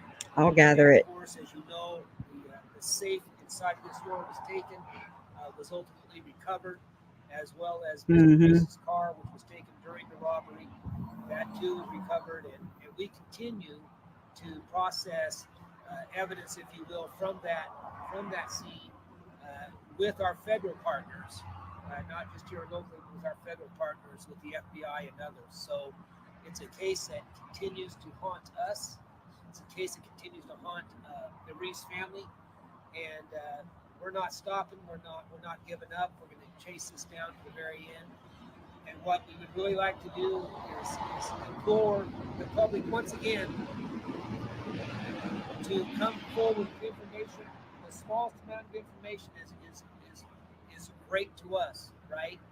And bottom line, somebody knows these two men. Mm-hmm. Somebody knows these two men. These men have most likely talked to somebody. Oh, yeah. And those people should be coming forward. If you withhold that type of information, we will prosecute you. We will ask the prosecutor to prosecute when the time comes. We identify those involved. One of the most important things that we want to express today as well is that the Jackson food stores, Corey Jackson, John Jackson, who could not be here today, but they have upped the reward amount from $50,000 to now $100,000 for information that will come forward, that we can get a conviction and process this matter to its fullest. That reward has now risen to $100,000, and I think it's incredibly important that we recognize that expression from the Jackson family, and not just those two individuals, John and Corey, but the entire Jackson family as a business, and goes to show their commitment to helping us resolve this matter, resolve this crime. This thing haunts them as well. As store owners, community members, they're very vested here in our communities. So I wanted to express that today. And for now, I'm going to turn over to Ted Arnold. I know, Ted, you talked a little bit about the advertising and the billboards that are up and how they graciously are helping us out with this. Yes, thank you, Sheriff. I want to thank the Sheriff personally, as well as all his investigators. They're working as hard as they can 24/7. The Sheriff mentioned that. He's not joking. That's what they're doing, trying to solve this case. I want to thank Lamar Advertising for the billboards that are located around town. They've donated those billboard times for free to help out with this case. And I'll be speaking with them to update those billboards from the $50,000 reward up to the $100,000 reward that the Jackson food stores have done. I won't take long, folks. I just want to implore you, please, if you have information on who did this crime, come forward to the sheriff's office, or to remain anonymous, you can contact Crime Stoppers. Crime Stoppers started back in the late 70s. A very similar murder in Phoenix, Arizona. A gas station attendant was murdered, and that crime remained unsolved until we went to the local media, we meaning the law enforcement officers of Phoenix, and they said, come forward, please, you can remain anonymous. Help solve this crime. Just get us the information. We don't need to know who you are. Well, guess what? In a very, very short amount of time, the public listened. They came forward with the clues law enforcement needed, and those bad guys were arrested. You can do the same thing in this case. There's no reason why you can't come forward. It's 100% anonymous. You're not tracked. We don't do caller ID. We don't do IP address tracking. 343cops.com. Use our free app, P3 Tips. The letter P, the number 3, TIPS. It's good for Apple. It's good for Android. Or if you need to use the phone, 208-343-COPS. You send us the tip, it will go directly to the sheriff's investigators, and we can all work together to solve this crime. And so what was your name being married to Jesus? Okay, we're going to do this. He said Joanna. On the way out. Joanna?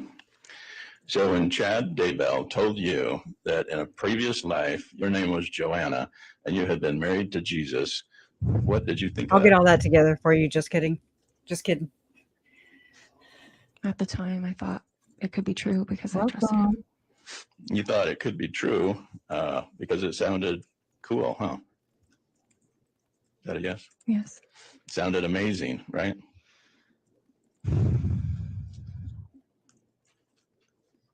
Yes. I mean, that's pretty cool, being married to Jesus. You thought that was pretty cool, right? Objection asked and answered. Sustained. Asking. So in your thought process, were you thinking, this Chad Daybell guy is a douche? Is correct. He's really predicting the past. He can probably predict the future too. No. Is that what you were thinking about him? Objection argumentative. Overruled. You can answer. Can you ask the question again, please? That was kind of a wordy question. So you thought Chad Daybell is telling me about my past. He can probably predict the future too. Yeah. Because he was writing books about the end of the world. He was telling people who they were in prior lives, great people, not losers. And that gave you a feeling of, I'm somebody, right? No. Yes.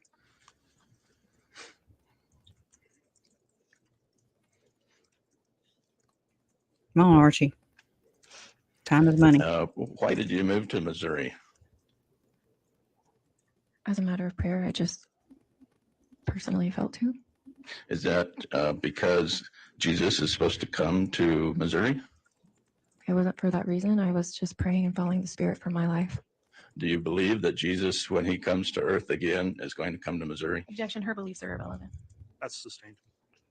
You don't need to answer that question. Did Chad tell you that? That Jesus is going to come to Missouri? That is a belief of the Church of Jesus Christ of Latter-day Saints. That Jesus is going to come to Missouri when he comes back to earth. He's not going to come to Jerusalem. He's going to come to Missouri. That's what Chad told you, and that's what you believe. Objection, again, her beliefs are irrelevant. Sustained. Don't answer that question. Now, when you talk about going to Missouri to see church historical sites, what do you mean by that? Like places that the pioneers had been in Missouri. Sorry. And the pioneers, you're talking about who? The pioneers of the Church of Jesus Christ of Latter-day Saints. Those are people who lived in the 1840s. Yep. Yes. They were kicked out of the state of Missouri. Is that right? All right. Yes. Hold on. Objection, Your Honor, those are facts not in evidence. Hold that beer. Okay. Oh, wrong tab. Hold on. Right here. Share this one. All right. Lynn Packer from today. 2019 tour of historical sites. It goes with this. It along goes with hand in President hand. Ballard's son Craig and son-in-law Brad Brower. I'd like a brief phone interview with President Ballard in connection with an apparent investment or donation he made to the nonprofit Operation Underground Railroad or one of its affiliated entities. Two sources told me another general authority may have done likewise. Another source said President Ballard was the inspiration for Tim Ballard leaving his job at the U.S. Department of Homeland Security and forming OUR in 2013. 2 weeks later, Doug Anderson responded. Okay, hold on. Hi, Lynn. Thank you for your inquiry and desire to interview President Ballard for your ongoing coverage. After consideration, we will not Okay, here we be go. able The to Mayflower story. It's historical fiction. Okay. I looked up some of the names that came out whenever all this crazy shit came out. Okay. And how Lori was referred to as Joseph Smith's great grandmother, whatever, Mary French Smith or Mary French or whatever. I've printed these things out. I have them. I've looked at them. JJ was another past life was Jonathan Edwards. I mean, I've done some research into these names and how they, I mean, all the way back to the passengers on the Mayflower. Okay.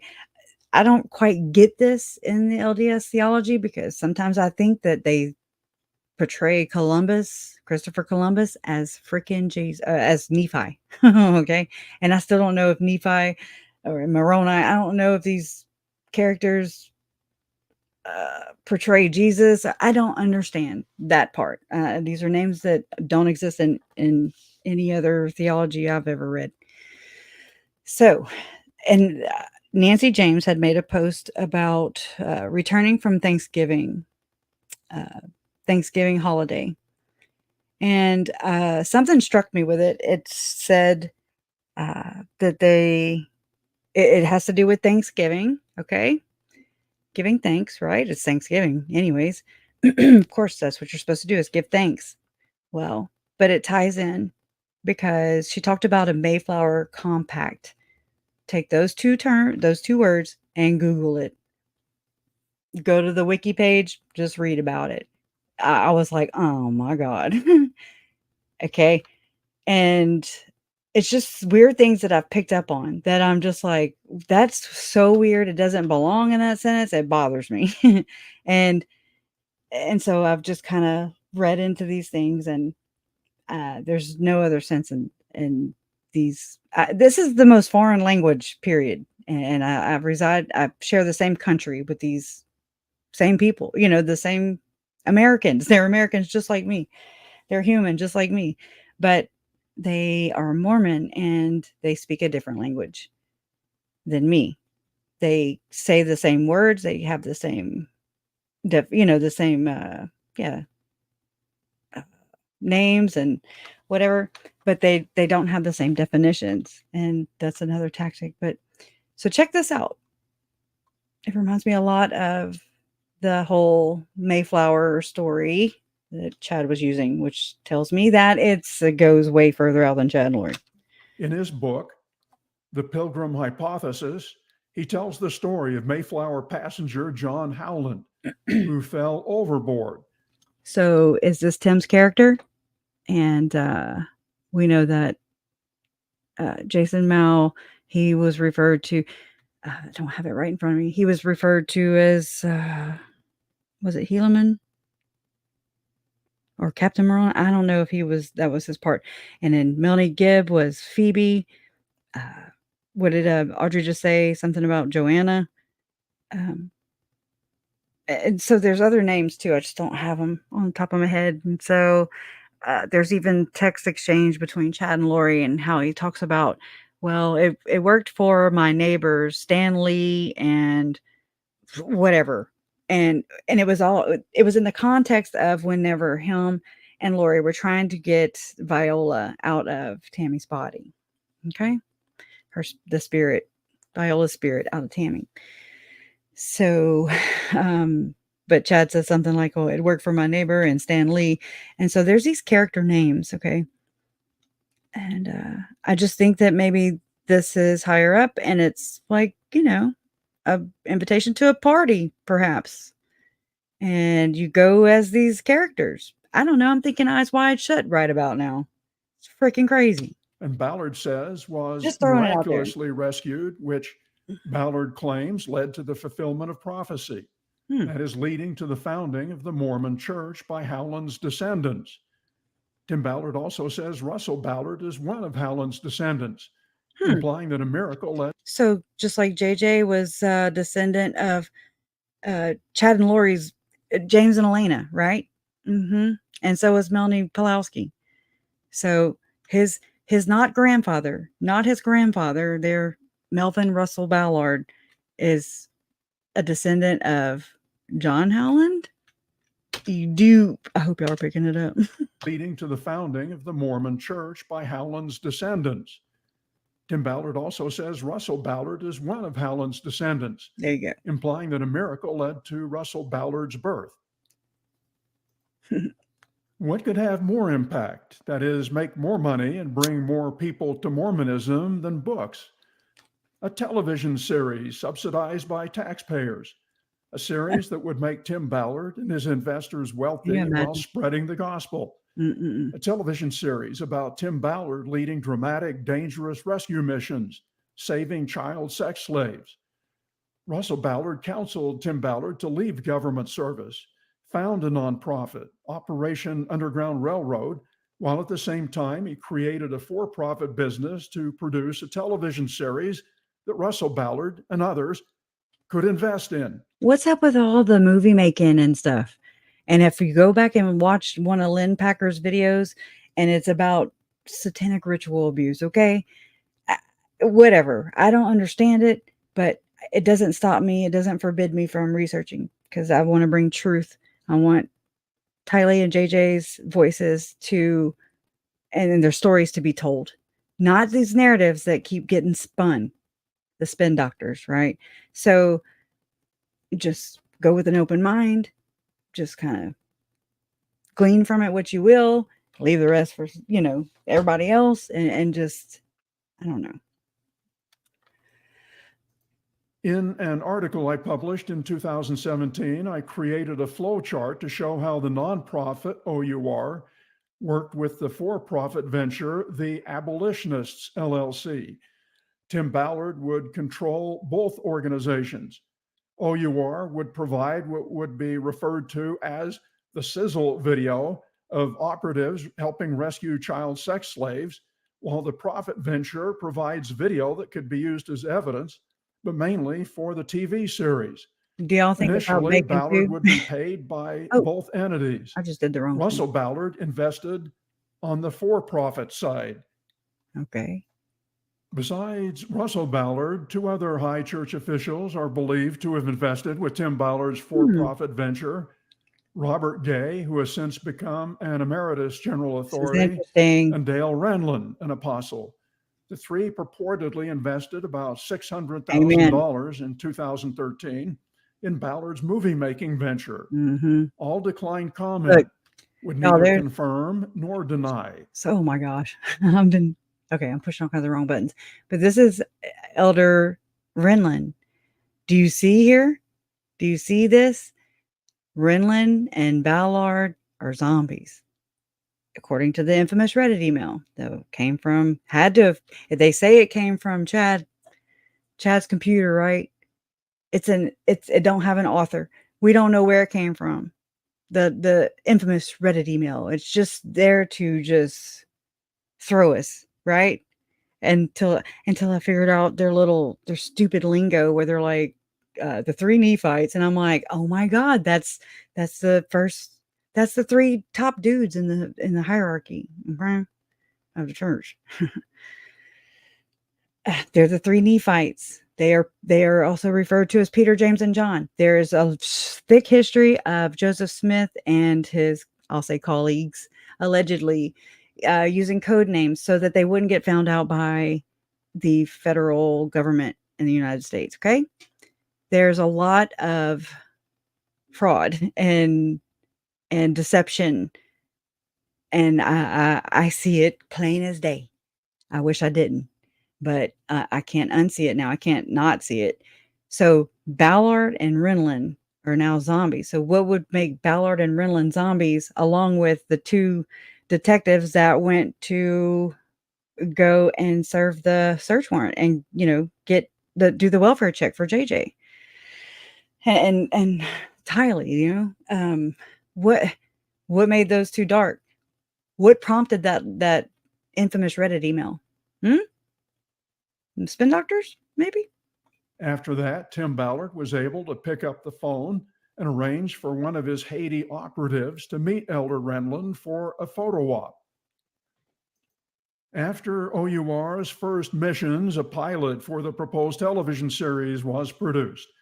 The film production company produced a 7-episode pilot to pitch television networks and cable channels. The last episode was about the failed I'll go to search here. Okay. West in Farmington, Utah. Slave Stealers LLC was located at the And you're going to see how this is damn grandson. Okay. This is his uncle. existing office of Brad Brower, Russell Ballard's son-in-law. Oh, okay. Russell Ballard's son-in-law. So that is Tim. That's Tim's uncle, Uncle Brad. Now notice that last name too. As a slave stealer's silent partner, Ballard ostensibly had Brower handle much of the business. That brings us to the infamous whiteboard meeting in August 2019, where Tim Ballard allies were told about Russell Ballard's business dealings with Tim Ballard. It's a story I broke more than 2 years ago. Oh, that yeah. meeting was held at the home of multimillionaire He bothers me. Paul Hutchinson. I found an interview of him with Jimmy Rex from 2018, and it's so vanilla, as they say, or Manila. On many OUR sting operations, Hutchinson played the role of an American sex tourist pedophile. Oh, yeah. He's portrayed in The Sound of Freedom by Eduardo Verástegui. So what's up with the damn movies, yo?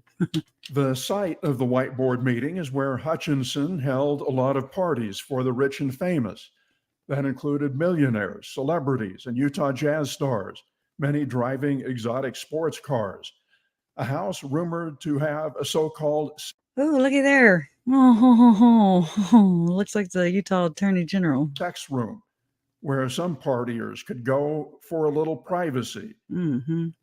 This is a cell phone photo of the diagram Tim Ballard drew on the whiteboard at the meeting as he explained his big plan. Massive effort, as the Deseret News described it, to monetize various for-profit and nonprofit entities. To me, this checks out. You know, I don't think the dude is holier than thou. Okay. It runs in this, it runs in the Mormon, what do you call it? Community, like fraud. And Joseph Smith did it. I mean, come on. That's where I look up. I look how Joseph Smith did a lot of character assassination when women didn't want to become his wife or whatever. He would ruin them. He would destroy their reputation. Movers and shakers were there, including millionaire real estate agent and podcaster Jimmy Rex. Tim did have a very close relationship with M. Russell Ballard. Very obvious. They have pictures of them traveling and doing other things. Because that's his damn grandfather. He also was a silent partner, according to Tim, in this whole thing that he was trying to do, the whiteboard video and all that stuff. He might have recreated the chart to make it easier to follow the money flow. It was at this meeting several attendees learned that Russell Ballard was a silent partner in Slave Stealers LLC, an entity at the top of the chart, the company created to manage the entire enterprise. The now terminated criminal investigation had been paying particular attention to slave stealers, as reflected in some of the interviews conducted by the FBI and Davis County attorney investigators. In September, Vice News obtained and reported on transcripts of some key FBI Davis County witness interviews, We're almost done. some of which touched on the whiteboard meeting and slave stealers. Vice reported the ties between Tim Ballard and Elder Ballard described in the documents are numerous and occasionally bizarre. Ooh, and that whole statement about the church made about how M. Russell Ballard is concerned with children and points them to the Lord. I'm like, oh my God, I don't see it that way. I see it on the flip side, which is not the good side. Testimony indicated Russell Ballard was a partner in a for-profit business called Slave Stealers, which was pitched as a way to control OUR and other nonprofits. It's more proof that Tim Ballard and Russell Ballard are lying when they deny they had a financial relationship. Amen. On the next few slides are excerpts from some of the witness statements and records that were part of the criminal investigation.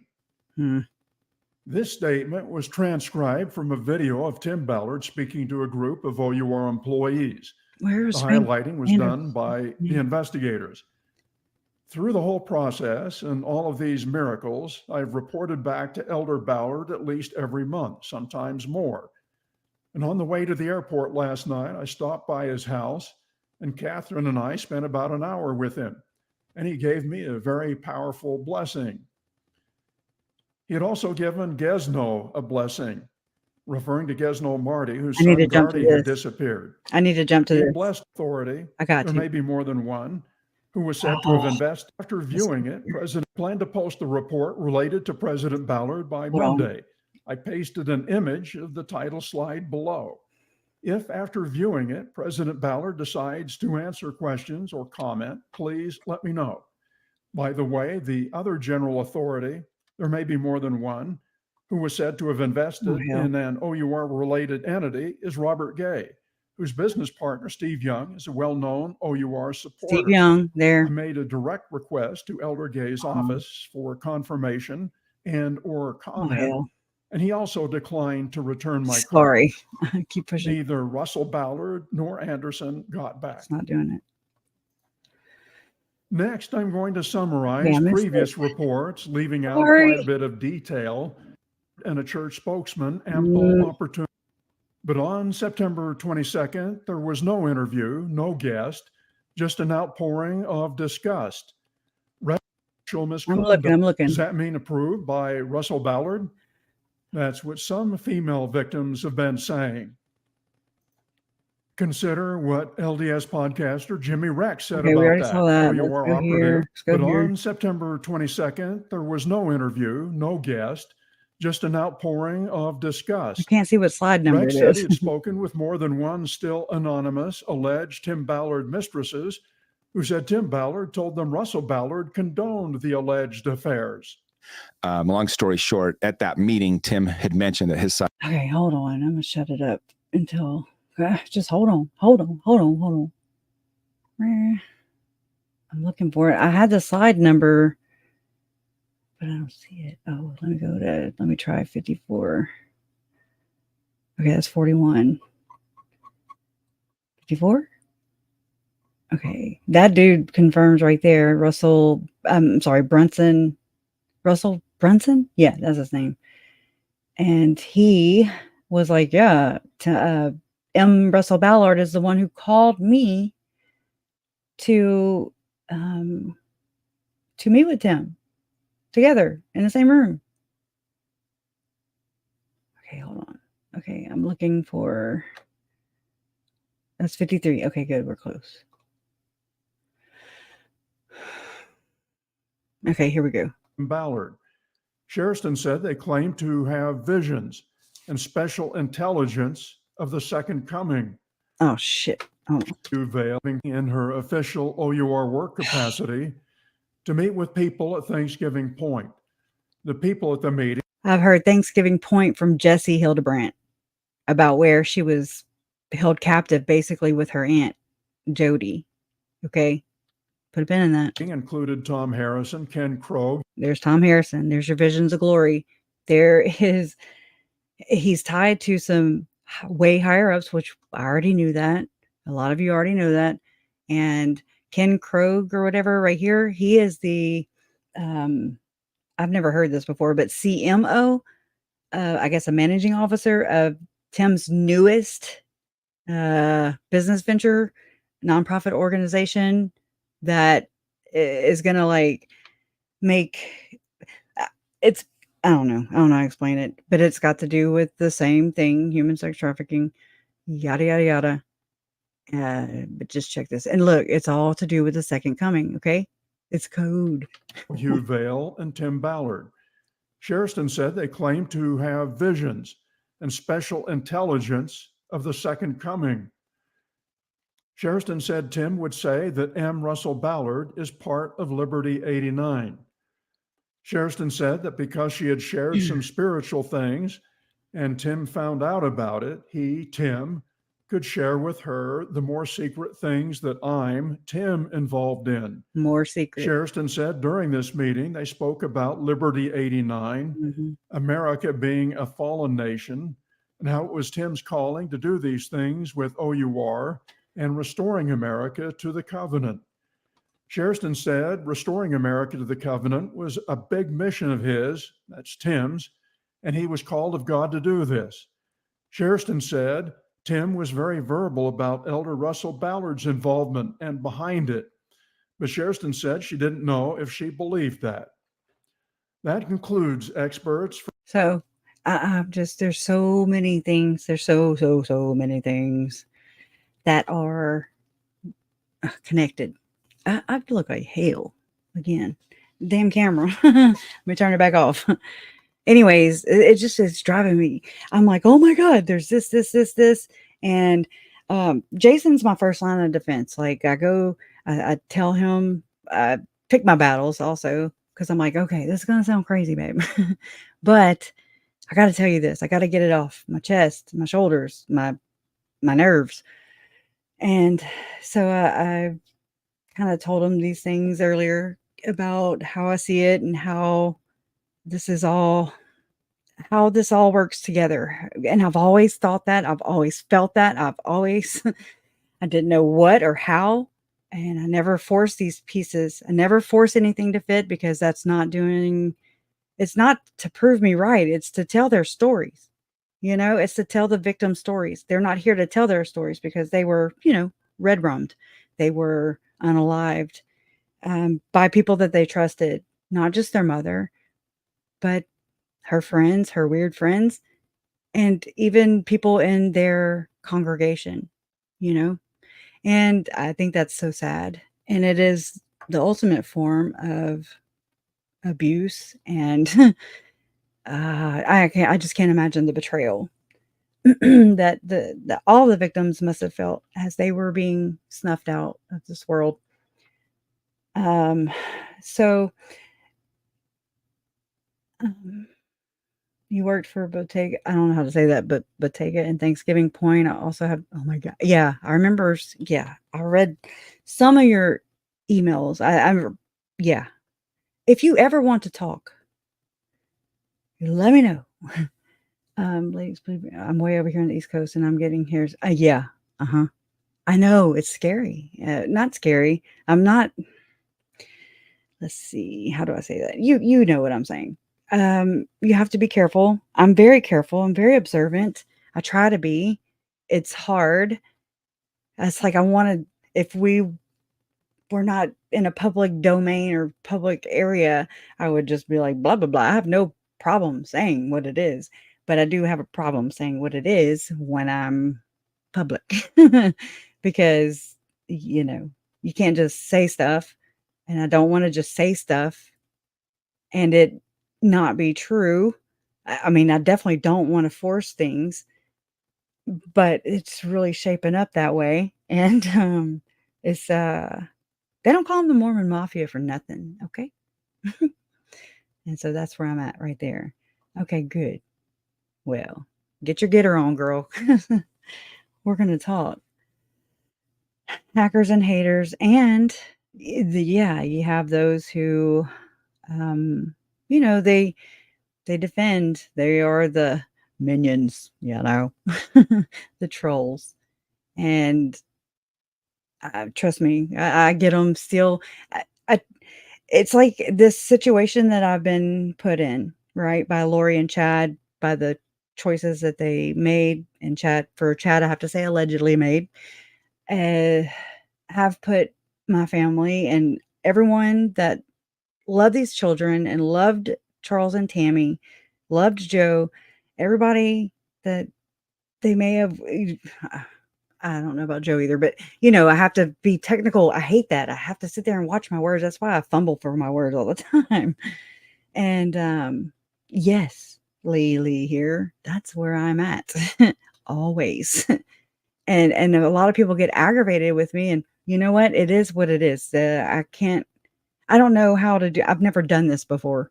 You know what I'm saying? I don't exactly have a mentor I don't have Leah Remini here to just show me the ropes. So I've been just very careful. And Jason, he gave me an analogy earlier. He was like, you can't be scared of these, of whatever you give power to is what has power over you. It controls you. And I'm like, no. There's a difference. It don't have power over me. I don't give a shit. So he talked about a mud puddle. He's like, are you just going to step through it? Or are you going to walk around this? I tow all the way around that mofo a bazillion times because I'm very observant and I'm just careful, and that's the way it should be. I don't want to just, you can't just go throwing around accusations. And then I don't want to be labeled either, because there's that also. There's also people who are like, and I'm like, it's not my conspiracy. Like, that's not me. It's not. It's so uncomfortable when I go there, when I follow the facts, when I follow the information, and I'm just like, nothing else makes sense but this, and it's bam, bam, bam. It's so easy to explain it when I just remove all those. Oh, it couldn't be the brethren, it couldn't be these godly men. The hell it couldn't, yes, it very much well can. Yeah, they're human. They poo-poo and they use the bathroom, and they are human. Nobody's better.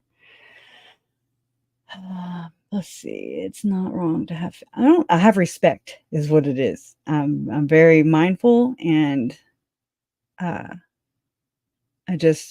have what do you call it?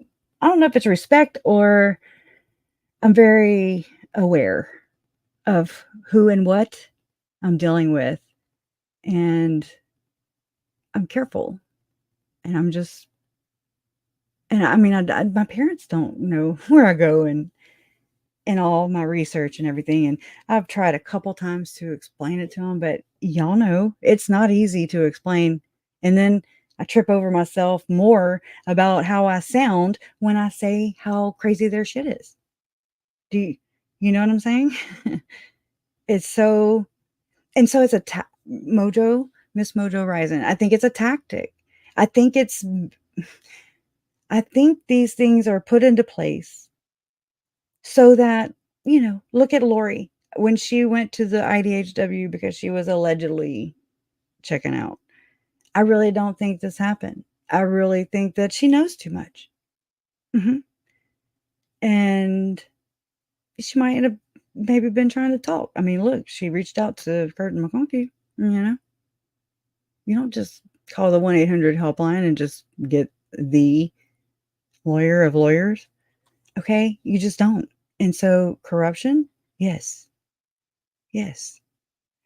And then I'm like, you sit on all this and you're like, okay, but I don't want to bring out anything that would affect my family's justice, whatever that is. If you consider the same people who are responsible for their deaths, they're the same people that are responsible for their justice, so to speak.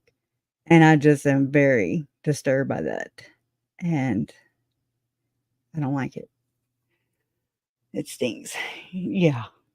And so what me and Jason talked about this earlier. For what? It's like, what are they? I don't know what they're doing with all the because I was telling Jason how I'm really offended by how my family was LDS pimped basically by this rating system. Okay. In the church, you have to prove your worthiness already. There's that wide known fact about the church. And it just was so complex and everything for it to just be Chad's. And trust me, I would love to pin it on them if it's where it went. I would pin the tail on the damn donkey.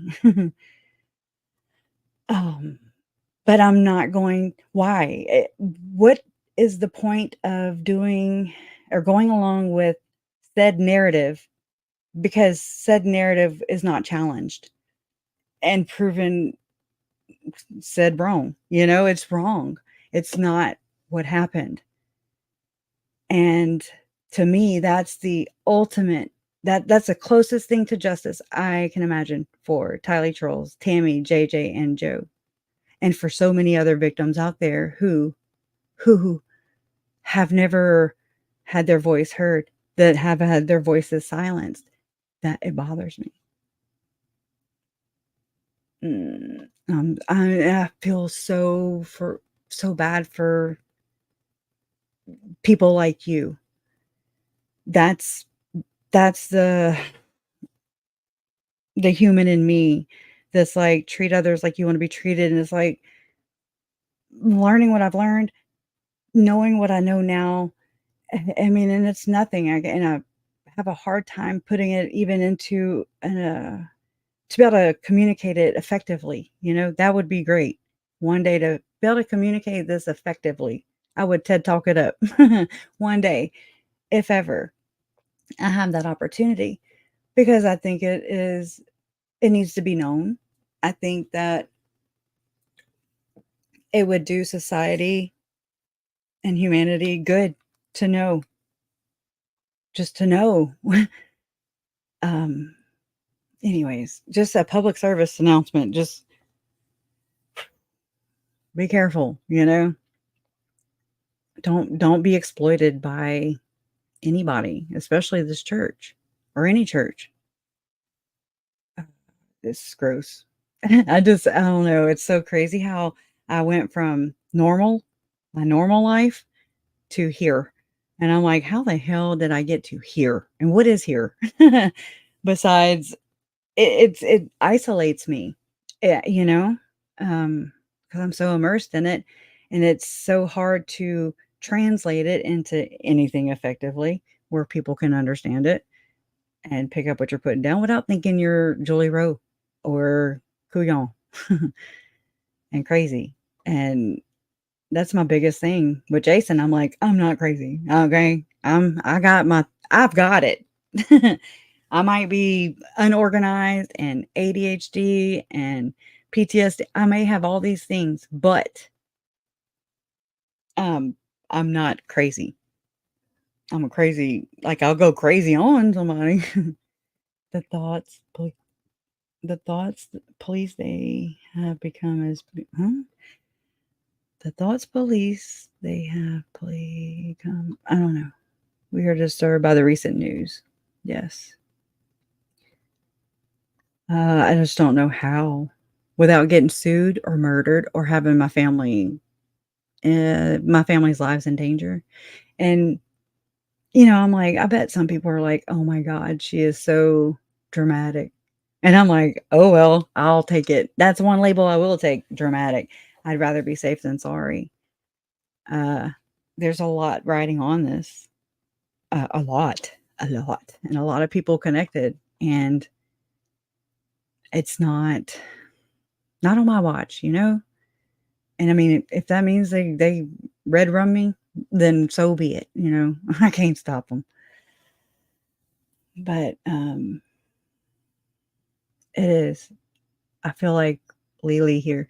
I feel like the more I'm able to talk about it openly, especially, that every time I get to talk here with you guys, I mean, it is a big relief off of me.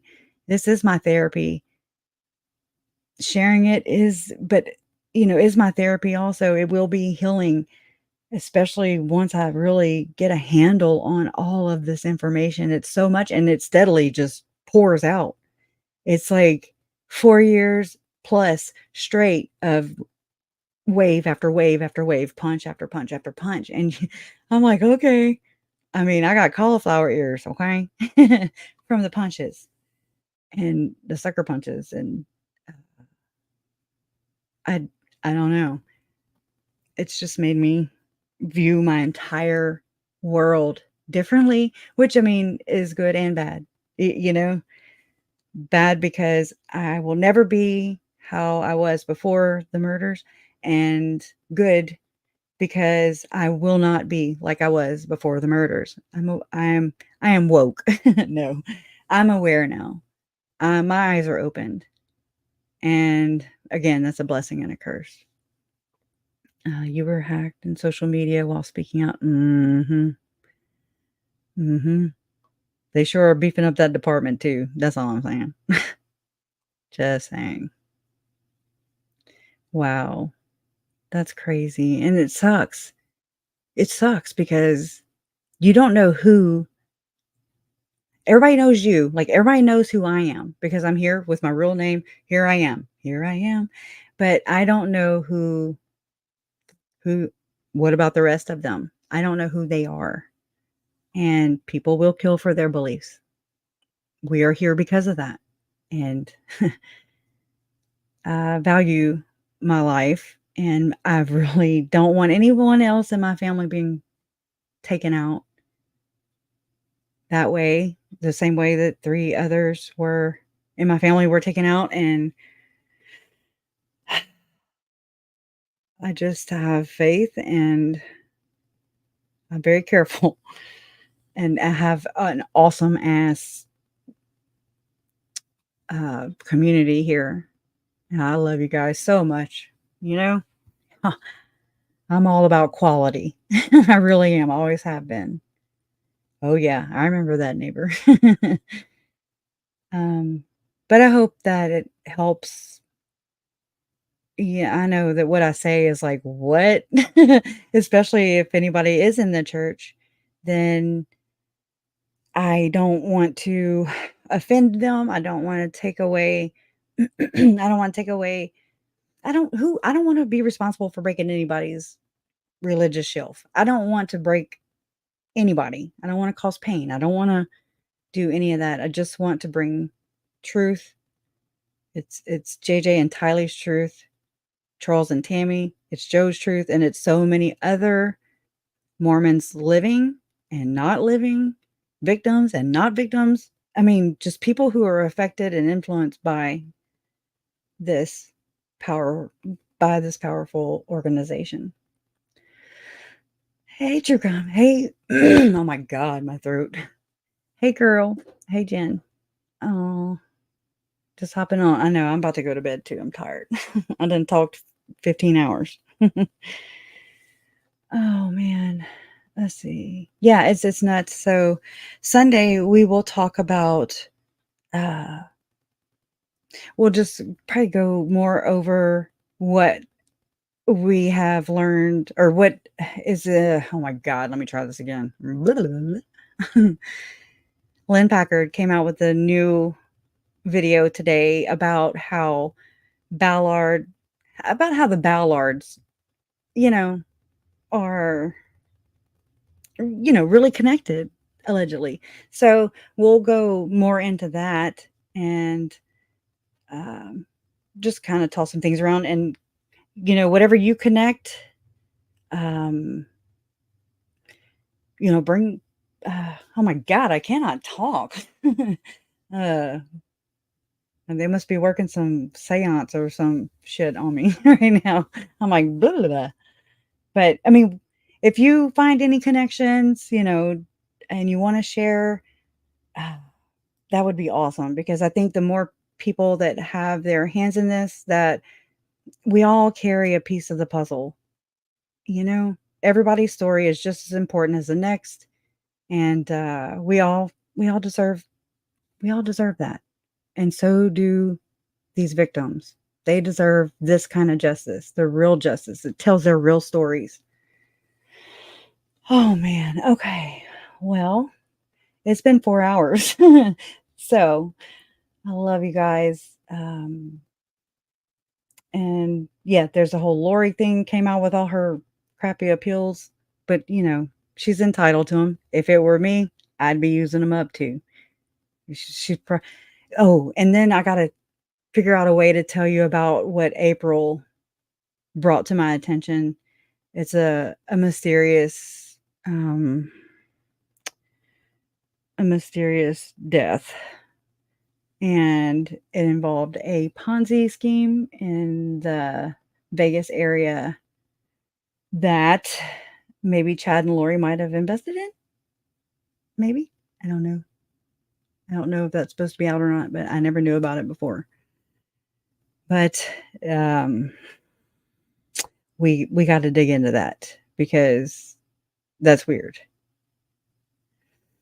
So I ran across that. She had sent it back to me. I mean, she had sent it to me via Facebook Messenger, like back in, the beginning of September. And I'm like, oh crap, I'm just not seeing it. So I think it's cool that she sent that to me and reached out to me. And she asked me if I had come across anything with that name or whatever in my research. And I actually haven't. So we are going to dig. Like Jen says, we are going to dig. Can you dig it? We can dig it. All right. I love you guys. And you got to think, though, where did all that money go, huh? So I'll leave you with that. Love always wins. Justice for Tylee, Charles, Tammy, JJ, and Joe, and Ruby Frankie's children, and all the other victims out there. Love always wins. You guys are